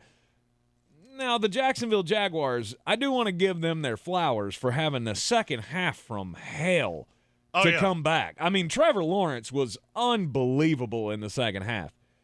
But here's the problem. All you had to do was run the damn ball. And Brandon Staley couldn't do it. 8 times. 8 times after halftime was how many times they ran the ball. And you know why I didn't take Brandon Staley? But why? And you know why I didn't take Brandon Staley? Because you expected this. Because I expected it. Because there was no part of it. I swear to you, I looked at my wife at halftime, and I said, you mark my words. Because I told her I'm on Jacksonville. Mm-hmm. And she's used to me, well, you're going to live bet to curtail that, right? No, Just I'm stand not. pat. No, I'm not, because I'm not going to chase money. And my biggest fear is Brandon Staley cannot help himself. Mm-hmm. And I have no doubt they're going to let Jacksonville get. Now, I didn't think they were going to win, but I had zero doubt that game was going to look closer than it was. Yeah. And it did. It should not have. No, I don't disagree with you It at all. just absolutely should not have. There is zero excuse. I don't understand why he wasn't fired before the post-game press conference. Like, if I'm Tom Telesco, I go do the post-game press conference myself. Just Brandon Staley is no longer with the program, and I'll answer all the questions you have. And I will throw him under the bus, and I will move on. I get that doesn't look good for future head coaching candidates, but at that point, I don't really care because Brandon Staley has done this over and over and over again in the last 3 years. Now, if you're a Charger fan and you want me to make you feel better, I have so I got another mock draft coming out tomorrow. I have gone every way humanly possible to figure out where Bijan Robinson goes, who is, by the way, my number 1 rated prospect in this class, but he's a running back. Mm-hmm. I can't figure out a way. It's not the Chargers. Can physically not figure out where else he goes. Makes all the sense in the world. And that would I'm not going to tell you that should take the sting of this loss away, but that would fix one of your biggest problems. Mm-hmm. And so if you're looking for a gold you tried star, There you go. Yeah, you got to be able to run between the tackles. You got to be able to salt away a game when you have a lead like that. Oh, since we've talked about the Chargers twice, and I've yet to say this. Run the damn ball! So Brandon Staley is my number one overall, stock down. Still shocked we haven't seen him be fired, but if the reports are true or the rumors are true, they are just going to keep him aboard because, well, Dean Spanos apparently doesn't believe he has enough money in the coffers to pay him $4 million and pay Sean Payton what he wants to get him to come coach the Los Angeles Chargers. I don't care what kind of short-term equity loan or what. I don't care. I don't care what I have to do to make that work. I'm going to make that work. I'm getting Justin Herbert a coach that can make him grow. And then my second pick for stock up, stock down of the weekend is stock up all the way up for Rock Dirty Brock Purdy. Come on. This kid was Mr. Irrelevant last year, and he is the perfect quarterback for the San Francisco 49ers system. There's no other way around it. You expected this rookie to come into the playoffs and look a little starstruck, a little timid under pressure, but none of that has really happened. I mean, the first half wasn't great, but he still bounced back and was able to have a hell of a second half and one of the best performances in a playoff game by a rookie quarterback in the history of the game. He had 3 touchdowns passing, had 1 rushing. This team just works with Brock Purdy. And now it's to the point where John Lynch has some real gut check moments coming. Do we do anything with Jimmy Garoppolo or just let him walk? You let him walk. Trey Lance, what can we get out of him on the trade market? I don't know. And that's the big question. You're not going to get anywhere near what you gave up to get him.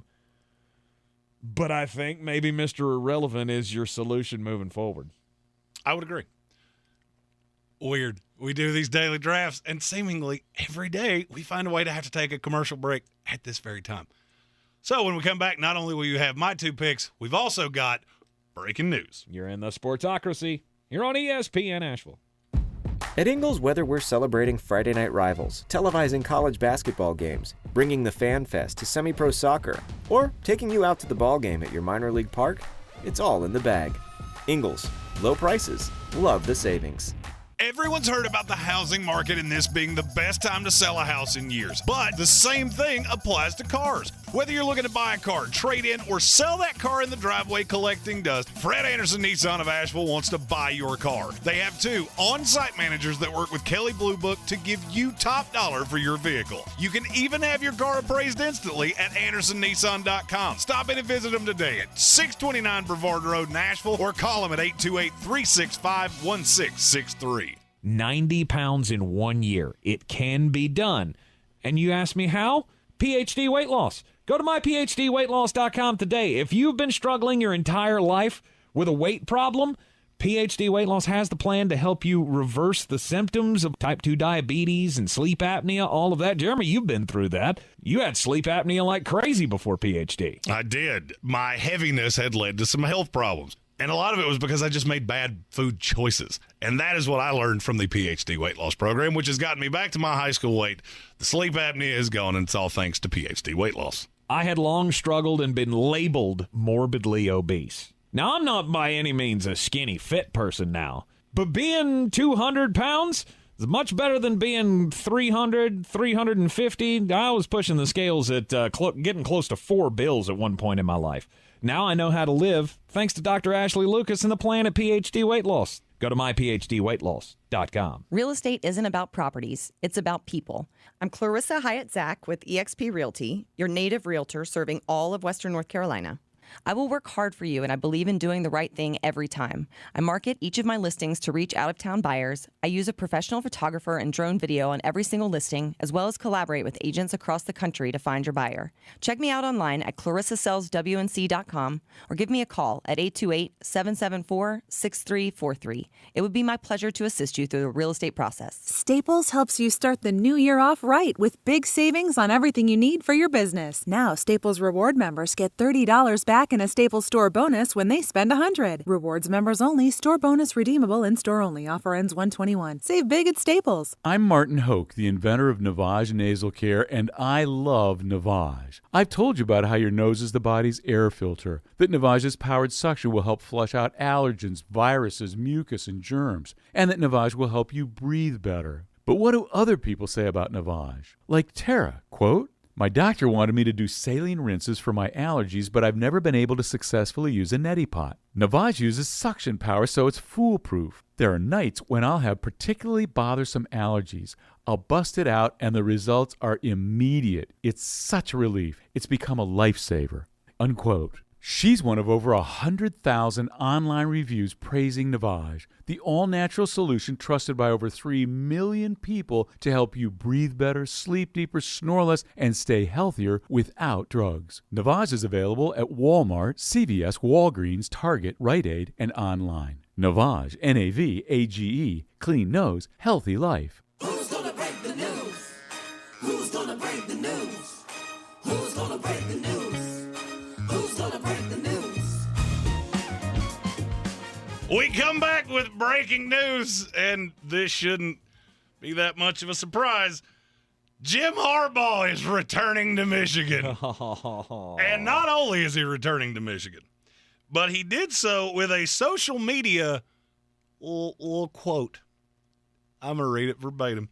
"I love the relationships that I have at Michigan. Coaches, staff, family, administrations, President Santa Ono, and especially the players and their families. My heart is at the University of Michigan. I once heard a wise man say, don't try to out happy, go blue." Wah, wah. Which is a really nice way of saying, nobody offered me a job, so I'm coming back. We're going to do this again next year. You know what I heard when I heard that? Pin me and pay me. That's what I heard. And everything I've heard is they're not going to. So they're not going to pay him? Nope. So we'll be doing this exact same thing again next year. Yeah. All right, boys. You just remember I said this, January 16th of 2023. So on January 16th of 2024, when Jim Harbaugh's the next coach of, I don't know, the Los Angeles Chargers. Don't be shocked. Yeah. Stock up, stock down from the weekend. Amidst of the daily draft, Jeremy took Mike McDaniel, stock down number 1 overall. I disagreed. I don't think he's number 1 by a mile, like Jeremy said. To me, it was Brandon Staley. That was the no-doubter number 1. But I expected it. Yes. And then my number 2, stock up, Brock Purdy, future Hall of Famer. He's everything Jeremy wants Mike White to be. The old rooster himself.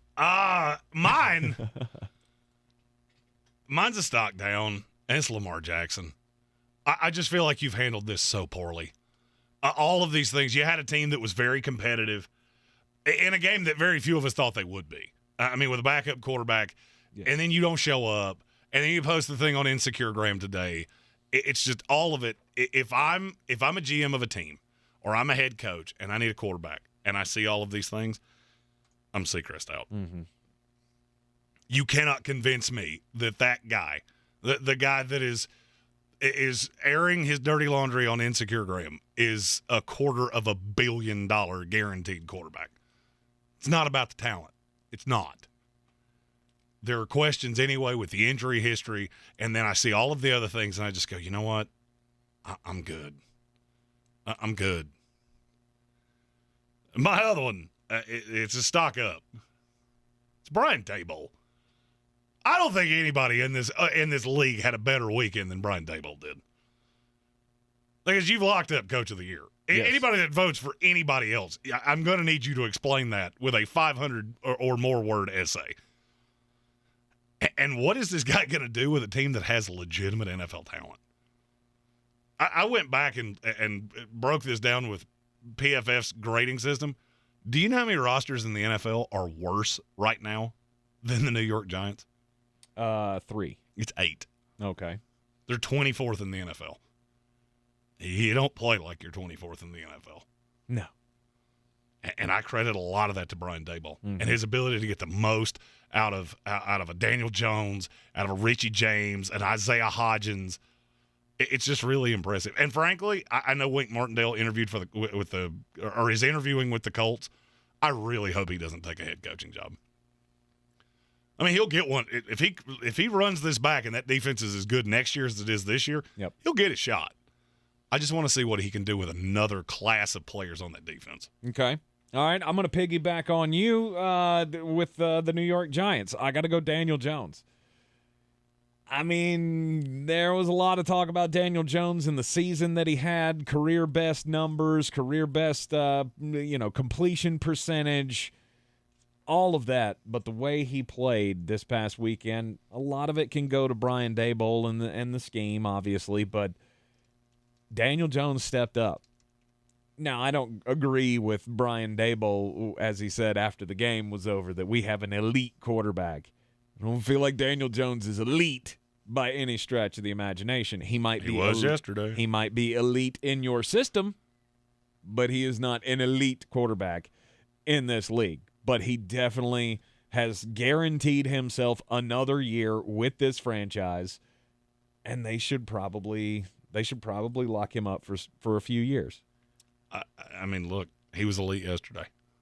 I mean, that's a pick that when it happened, it was the first year we aired the draft live. Yes. We laughed out loud sitting in the man cave. And I look back on it now and go, well, it took you 3 years to get it. The fourth year to get this right. Yeah, but it also took you a different coach to get a different coach, a different GM. You made it work. It's not as funny of a pick now 4 years later. Absolutely. Not near as funny as, say, Clyde Edwards-Helaire. I still can't without laughing. Which was also at the end of that first round of the, was that the 2019 draft? Sounds about right. Something like that. So Daniel Jones stock up for me, and this is not really weekend action. This happened today, but I have to put them on the list. It's the Arizona Cardinals. I don't understand this.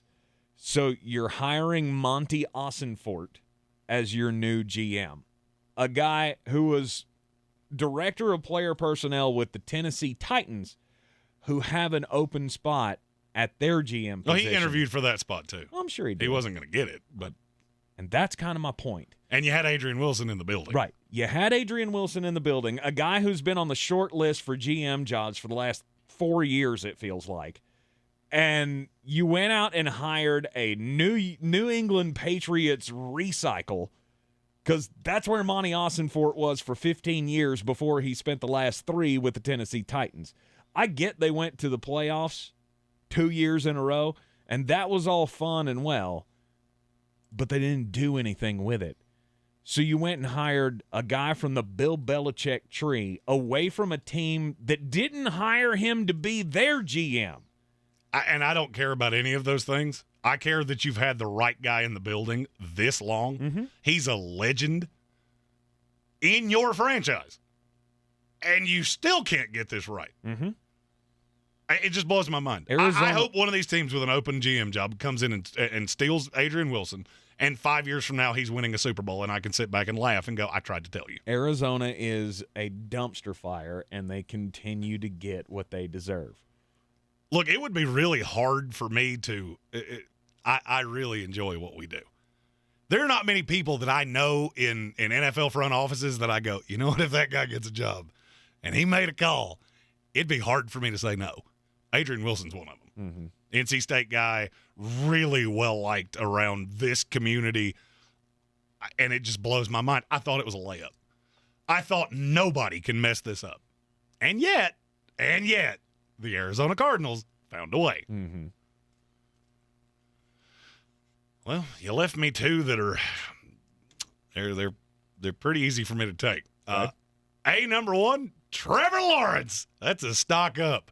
Because, frankly, you had the worst half of football I think I've ever seen. Mm-hmm. And it was really more the first quarter than it was anything. You threw 4 picks. There was a time he had completed more passes to Los Angeles Chargers than Jacksonville Jaguars. And yet, in the second half, it wasn't, let's try to win this in spite of Trevor. It was, we trust this kid. Mm-hmm. Give him the ball and let him go. And what did he do? Everything you could expect from a franchise quarterback. He's a 23-year-old star in the making. We're watching it before our eyes, and I'm telling you right now, that kid is going to win a Super Bowl with the Jacksonville Jaguars. All you have to do is get the roster right around him. And next year with Calvin Ridley and Christian Kirk and Travis Etienne, there is a lot to be excited about in Jacksonville. And that defense is so young, they don't even know what they don't know. I could argue that if we were doing a next 5 to 10 years in the NFL, who has the brightest outlook, I could argue the Jacksonville Jaguars are number 1. That's high praise. I can't tell you the 2 it would be, but I can easily make the argument. Yeah, that they are. They're definitely up there. This morning on the ESPN TV morning shows, I guess it was on Get Up or something, Dan Orlovsky, they were all talking about Trevor Lawrence, and Dan Orlovsky said that Trevor Lawrence looks like he's turning the corner into the next Andrew Luck like we expected him to be from the draft. Do you agree with that? I would. I mean, he's everything you want. Is he going to put up the gaudy stats like Pat Mahomes? No, not necessarily. But we're in a fantasy football culture where I want my quarterback to throw for 400 yards. Well, I'm going to level you. I really don't. Mm-hmm. I want a quarterback that doesn't have to throw for 400 yards. I want a more balanced team and a quarterback that can just persevere, and that's what I saw out of Trevor Lawrence. Absolutely. And my last stock down, and this is an aggressive crater through the floor, because this ride was fun. You're the luckiest team in NFL history, and it came to a screeching halt. The Minnesota Vikings. And I'm going from the top down. Kevin O'Connell, the defense, Kirk Cousins. I'm looking at all of you going, you're the biggest fraud I have ever seen in the NFL. And I would say it was not predictable, except I predictable it. I told you this very thing was going to happen on Friday. And it went exactly how I told you it would. Kirk Cousins is going to have the ball in his hand with a chance to make a play, and he's not going to do it. All right, final pick of the daily draft. Stock up, stock down. I got a stock up for the Tampa Bay Buccaneers. Hey, you got good news today. Ryan Jensen's coming back from IR, shoring up the offensive line. None. Hashtag no homer. No homer. Yeah, man, this will be the shortest ever stock up. Because that game kicks off in 3 hours. Yes. And I would say in 3 hours and 17 minutes, you'll be going, I took Tampa Bay and stock up. Look, the stock will never be higher for the Tampa Bay Buccaneers. Or at least, I guess it will not be higher from this point until about 3 years from now. That's my prediction. And if you're an owner, look, I am not a stock trader. I am not a Bernie Madoff or anything like that. I just watched that series that's recently. He was a crook. Awful guy. If you own that stock, you own that Tampa Bay stock, sell! Sell. You're in the Sportsocracy here on ESPN Asheville. This is your Exergen Temporal Scanner weather forecast on ESPN Asheville. Cold front coming in tomorrow with some light rains into the Asheville forecast. Our numbers warm enough tonight so that it is mostly rain here in the valley, and even with elevations, our temps above freezing tonight. We're at 40 degrees. Light rain Tuesday morning and then cloudy, high 60 degrees. Low 40s for tomorrow night and mid-60s Wednesday and Thursday. Another front comes in with light rains in the Thursday forecast, and that one does have some colder air behind it for the weekend ahead. I'm meteorologist Scott Larimore. That's the latest Weather Channel forecast. This report is sponsored by Taco Bell. Taco Bell has $2 grilled chicken burritos that come in 2 bold flavors, Chipotle Ranch and Salsa Verde. They're bursting with grilled chicken and delicious sauces. Get your $2 grilled chicken burrito at participating Taco Bell stores for a limited time only, while supplies last. Price and participation vary. Tax extra. Hey, this is Peter Schrager from the NFL Network's morning show, Good Morning Football. You've also seen me on NFL Sidelines and in studio for Fox Sports on Sunday. Well, I've got a new podcast with iHeart in the NFL, and we're calling it The Season with Peter Schrager. In each episode of this season, I'm going to empty my proverbial notebook and take you inside and behind the scenes on the conversations that happen at the highest levels of NFL franchises. Listen to The Season with Peter Schrager on the iHeartRadio app or wherever you get your podcasts. Did you know Ingles only sells USDA Choice and Prime cuts of meat? Our butchers cut all our meat fresh in the store every day. We'll even cut it to order just the way you like it. It's all in the bag.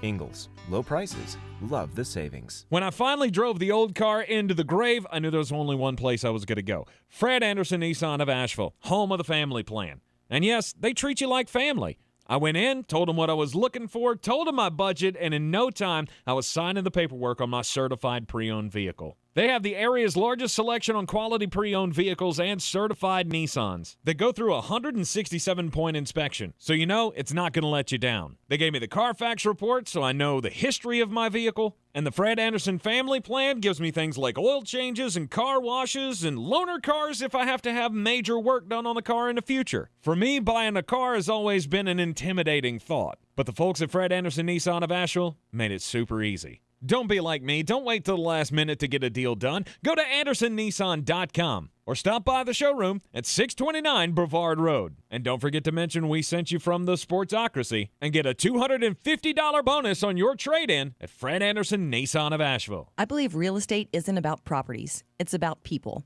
I'm Clarissa Hyatt-Zach with eXp Realty, serving all of Western North Carolina. Navigating the home buying and selling journey can feel overwhelming at times, and that's why having an agent who cares about you and your needs is key. I'm a native of Western North Carolina, and I close over a home a week. I'm an expert in the market, pricing my sellers correctly to net you the most money, and working as a skilled negotiator for my buyers. Please give me a call today at 828-774-6343 to set up a complimentary market analysis. Rogue Combat Club, Asheville's home for comprehensive martial arts training, has a goal for our community, one that's stronger, more fit, and unwavers in its support of one another. Rogue Combat Club's instructors have competed at the highest levels and offer classes for everyone from young children to adults in Brazilian Jiu-Jitsu, Muay Thai, and wrestling. Rogue Combat Club classes can help you boost your self-confidence and self-defense skills while weeding out the egos and intimidation found at other gyms. Join today at RogueCombatClub.com.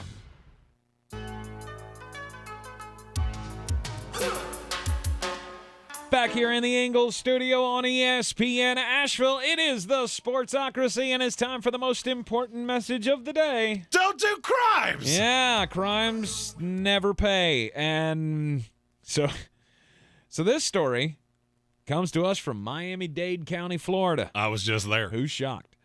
South Florida man arrested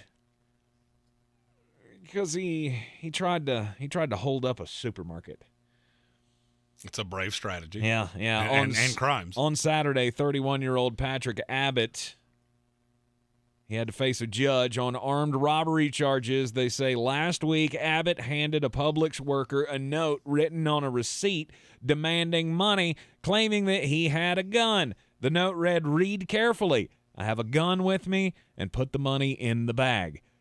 Well, the cashier behind the counter went, "Hold on 1 second. I have to go help this person." And she left, and she went over and acted like she was helping somebody at the next register do their transaction. While she was doing that, she picked up the phone and called the police. I guess it's a bold strategy. Yeah, and dude was just standing there like, dude, what's going on? We have stupid criminals that will keep this segment alive forever. Standing there with his hand in his pocket, firmly on his gun, as he called it. Secret time. It's not a gun. She came back with no monies and said, "I've called the police. You should probably leave." And he left. Well, they found him a couple of blocks away, and when they searched him, he had a black stapler in his pocket. Now, I want to know, was it the swing line stapler? Or it was a staple gun. See what he did there? He never said it was a bang, bang, bang gun. It was apparently just a desk stapler, a black swing line stapler. I don't know if it was a swing line or not, but Office Space, one of the greatest movies ever made. Exactly. So he had the black stapler and, of course, has been charged with attempted robbery.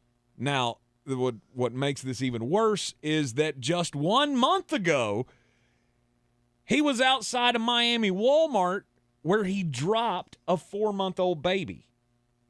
Yeah, he dropped the 4-month-old baby. Then he did it again. Then he did it again. They called police. The police came and said, hey, we got some calls that you're out here dropping this baby. And he said, I mean, I did it on accident once. Okay, but you dropped her 3 times. And then he dropped her again while the police were there. So he is currently actively being charged and on trial or waiting trial for child abuse, and he tries to rob a store with a stapler. So he's a horrible human. Absolutely. My story comes from New York City.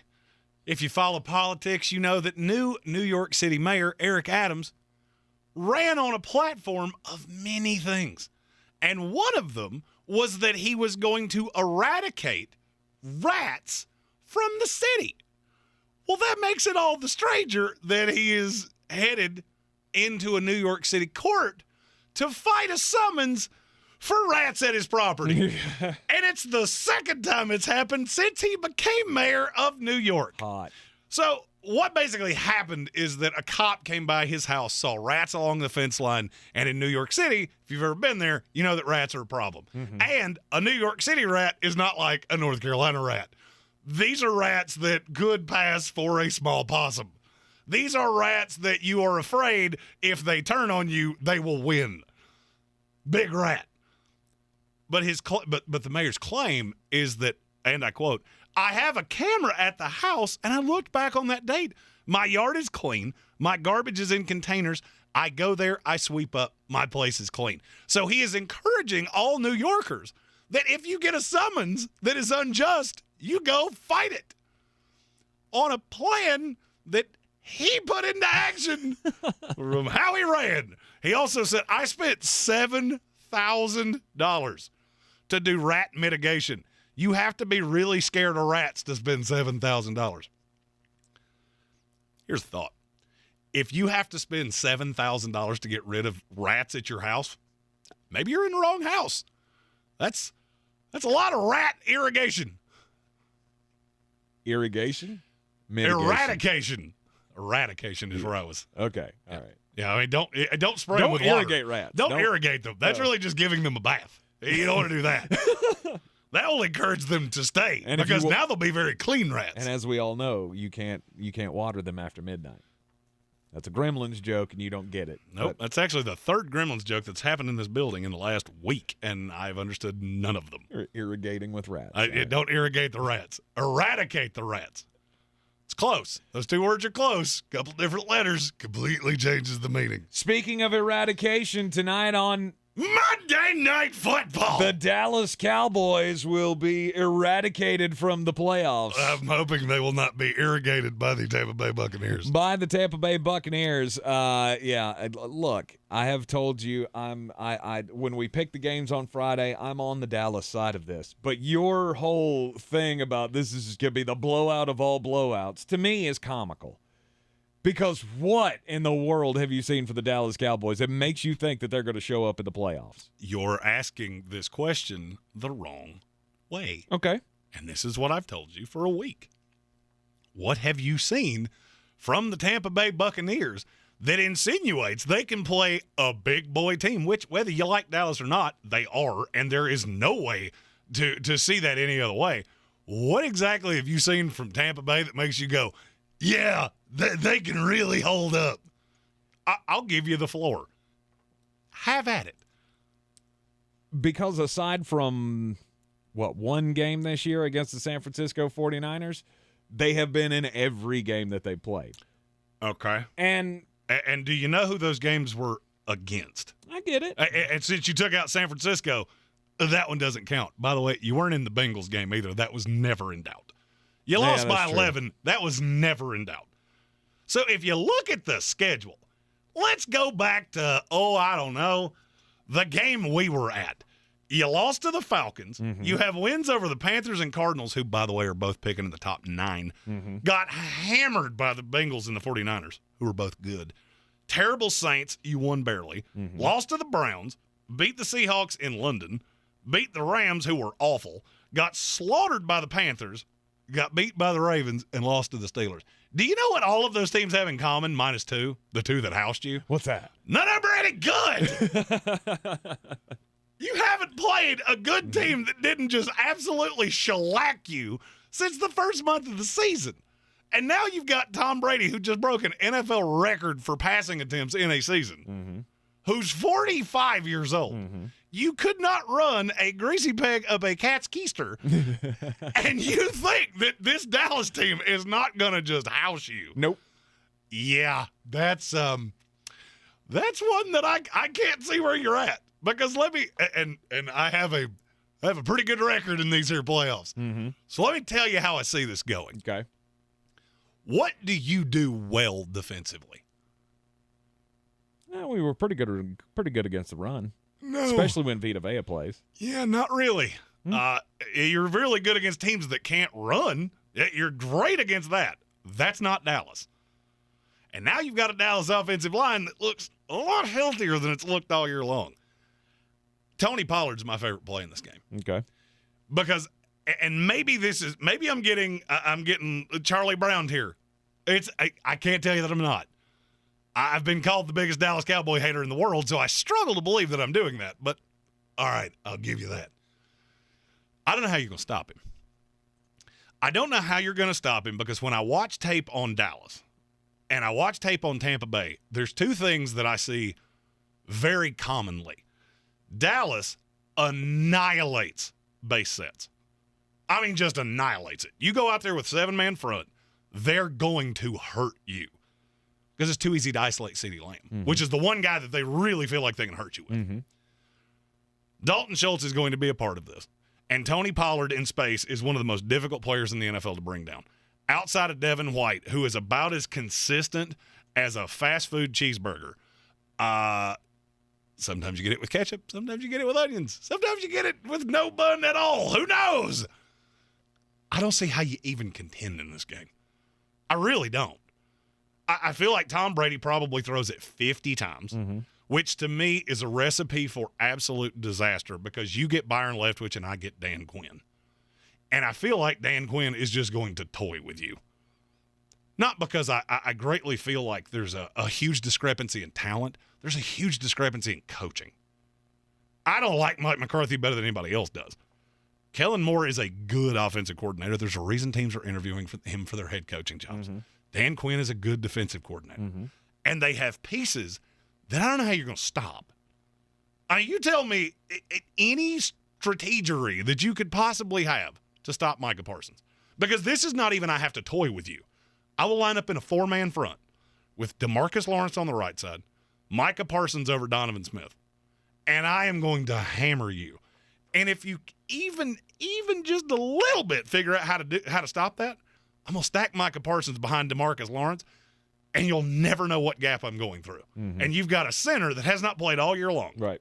And you think he's just going to magically come in and have this synergy with the entire offensive line. He very well may. I mean, he would not be out there if he didn't feel like he was ready to go. Ryan Jensen, like I said at the beginning of the season, I mean, he's the enforcer. He's the guy that keeps that interior pressure off of Tom Brady.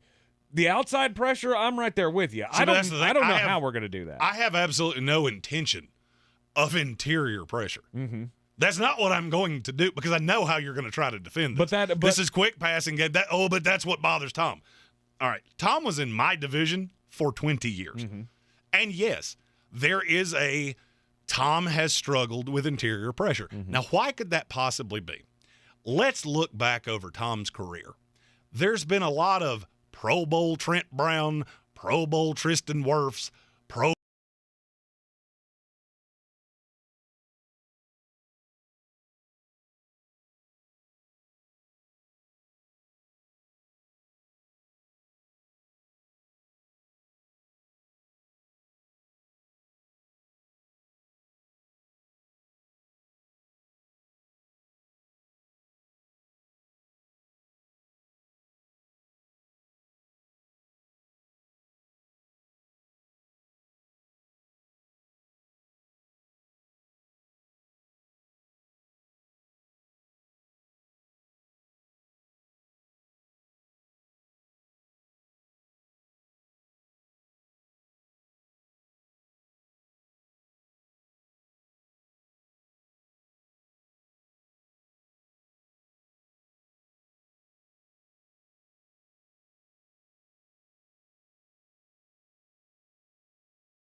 100% it was good. And you can't do that in the playoffs, or you will get bitten.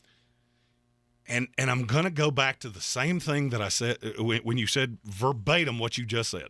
You said the exact same thing about Josh Allen. Mm-hmm. And you're right. And he almost got beat by Skylar Thompson. But he didn't. And why didn't he? Because the team on the other side couldn't score with them. I gifted you 2 scores, which made this competitive. Mm-hmm. I look at this game the exact same way. I don't care if he turns it over. I really don't. And I know that sounds stupid. I said the exact same thing about the LA Chargers. If you can't run, and you're historically the worst running team in NFL history, and you cannot stop the run, which I'm not telling you they're going to run Zeke right at Vita Vea. That's stupid. Mm-hmm. I'm going to try to get Tony Pollard out on the edge, which you've struggled with mightily. And I have 2 gigantic tackles with your little tiny Todd Bowles linebackers, which is a staple of this defense. There's no advantage. There's nothing that I can do where I'm going to outcoach you. And then the part that I haven't mentioned yet, it's Todd Bowles. Todd Bowles. You could tell me any coach in the NFL is opposing Todd Bowles. Advantage that coach. Mm-hmm. I think it's a blowout. And I could be wrong. I've been wrong before. Yep. Hadn't been wrong about much in these playoffs. That's all I'm going to say about that. Yep. I don't see it being a blowout. I struggle to see how Tampa Bay is going to win this game. I mean, the Dallas Cowboys come in here, haven't heard this all week long, because that's all people are talking about. Dak Prescott and his turnovers. Oh, they're going to get bit. They're going to fold up in the playoffs. Maybe they come out with their hair on fire. And then again, they could have the proverbial poo in the punch bowl and lose. And I think Mike McCarthy will get fired if that does happen. You're in the Sportsocracy here on ESPN Asheville. Coming up after the break. Bangers! Since man created roads, they've been looking for ways to get off-road and vehicles to take them there. That's where Outlaw Off-Road comes in. A premier off-road center for Jeeps, trucks, and SUVs with a complete lineup of off-road and overland services, including maintenance and repair to make your vehicle all that it can be. Check out their location right here in western North Carolina at 85 Avery Creek Road. Call them today at 828-974-8480 or visit them on the web at theoutlawoffroad.com. Did you know Ingles only sells USDA Choice and Prime cuts of meat? Maybe it's time to reward yourself. Our butchers cut all our meat fresh in the store every day. Grass-fed, organic, you name it. Not only that, we'll even cut it to order just the way you like it. And we grind meat fresh in the store multiple times a day. It's all in the bag. That's the best meat in town for the best folks in town. Ingles, low prices, love the savings. If cleanliness is next to godliness, look around the car right now. Is that very godly?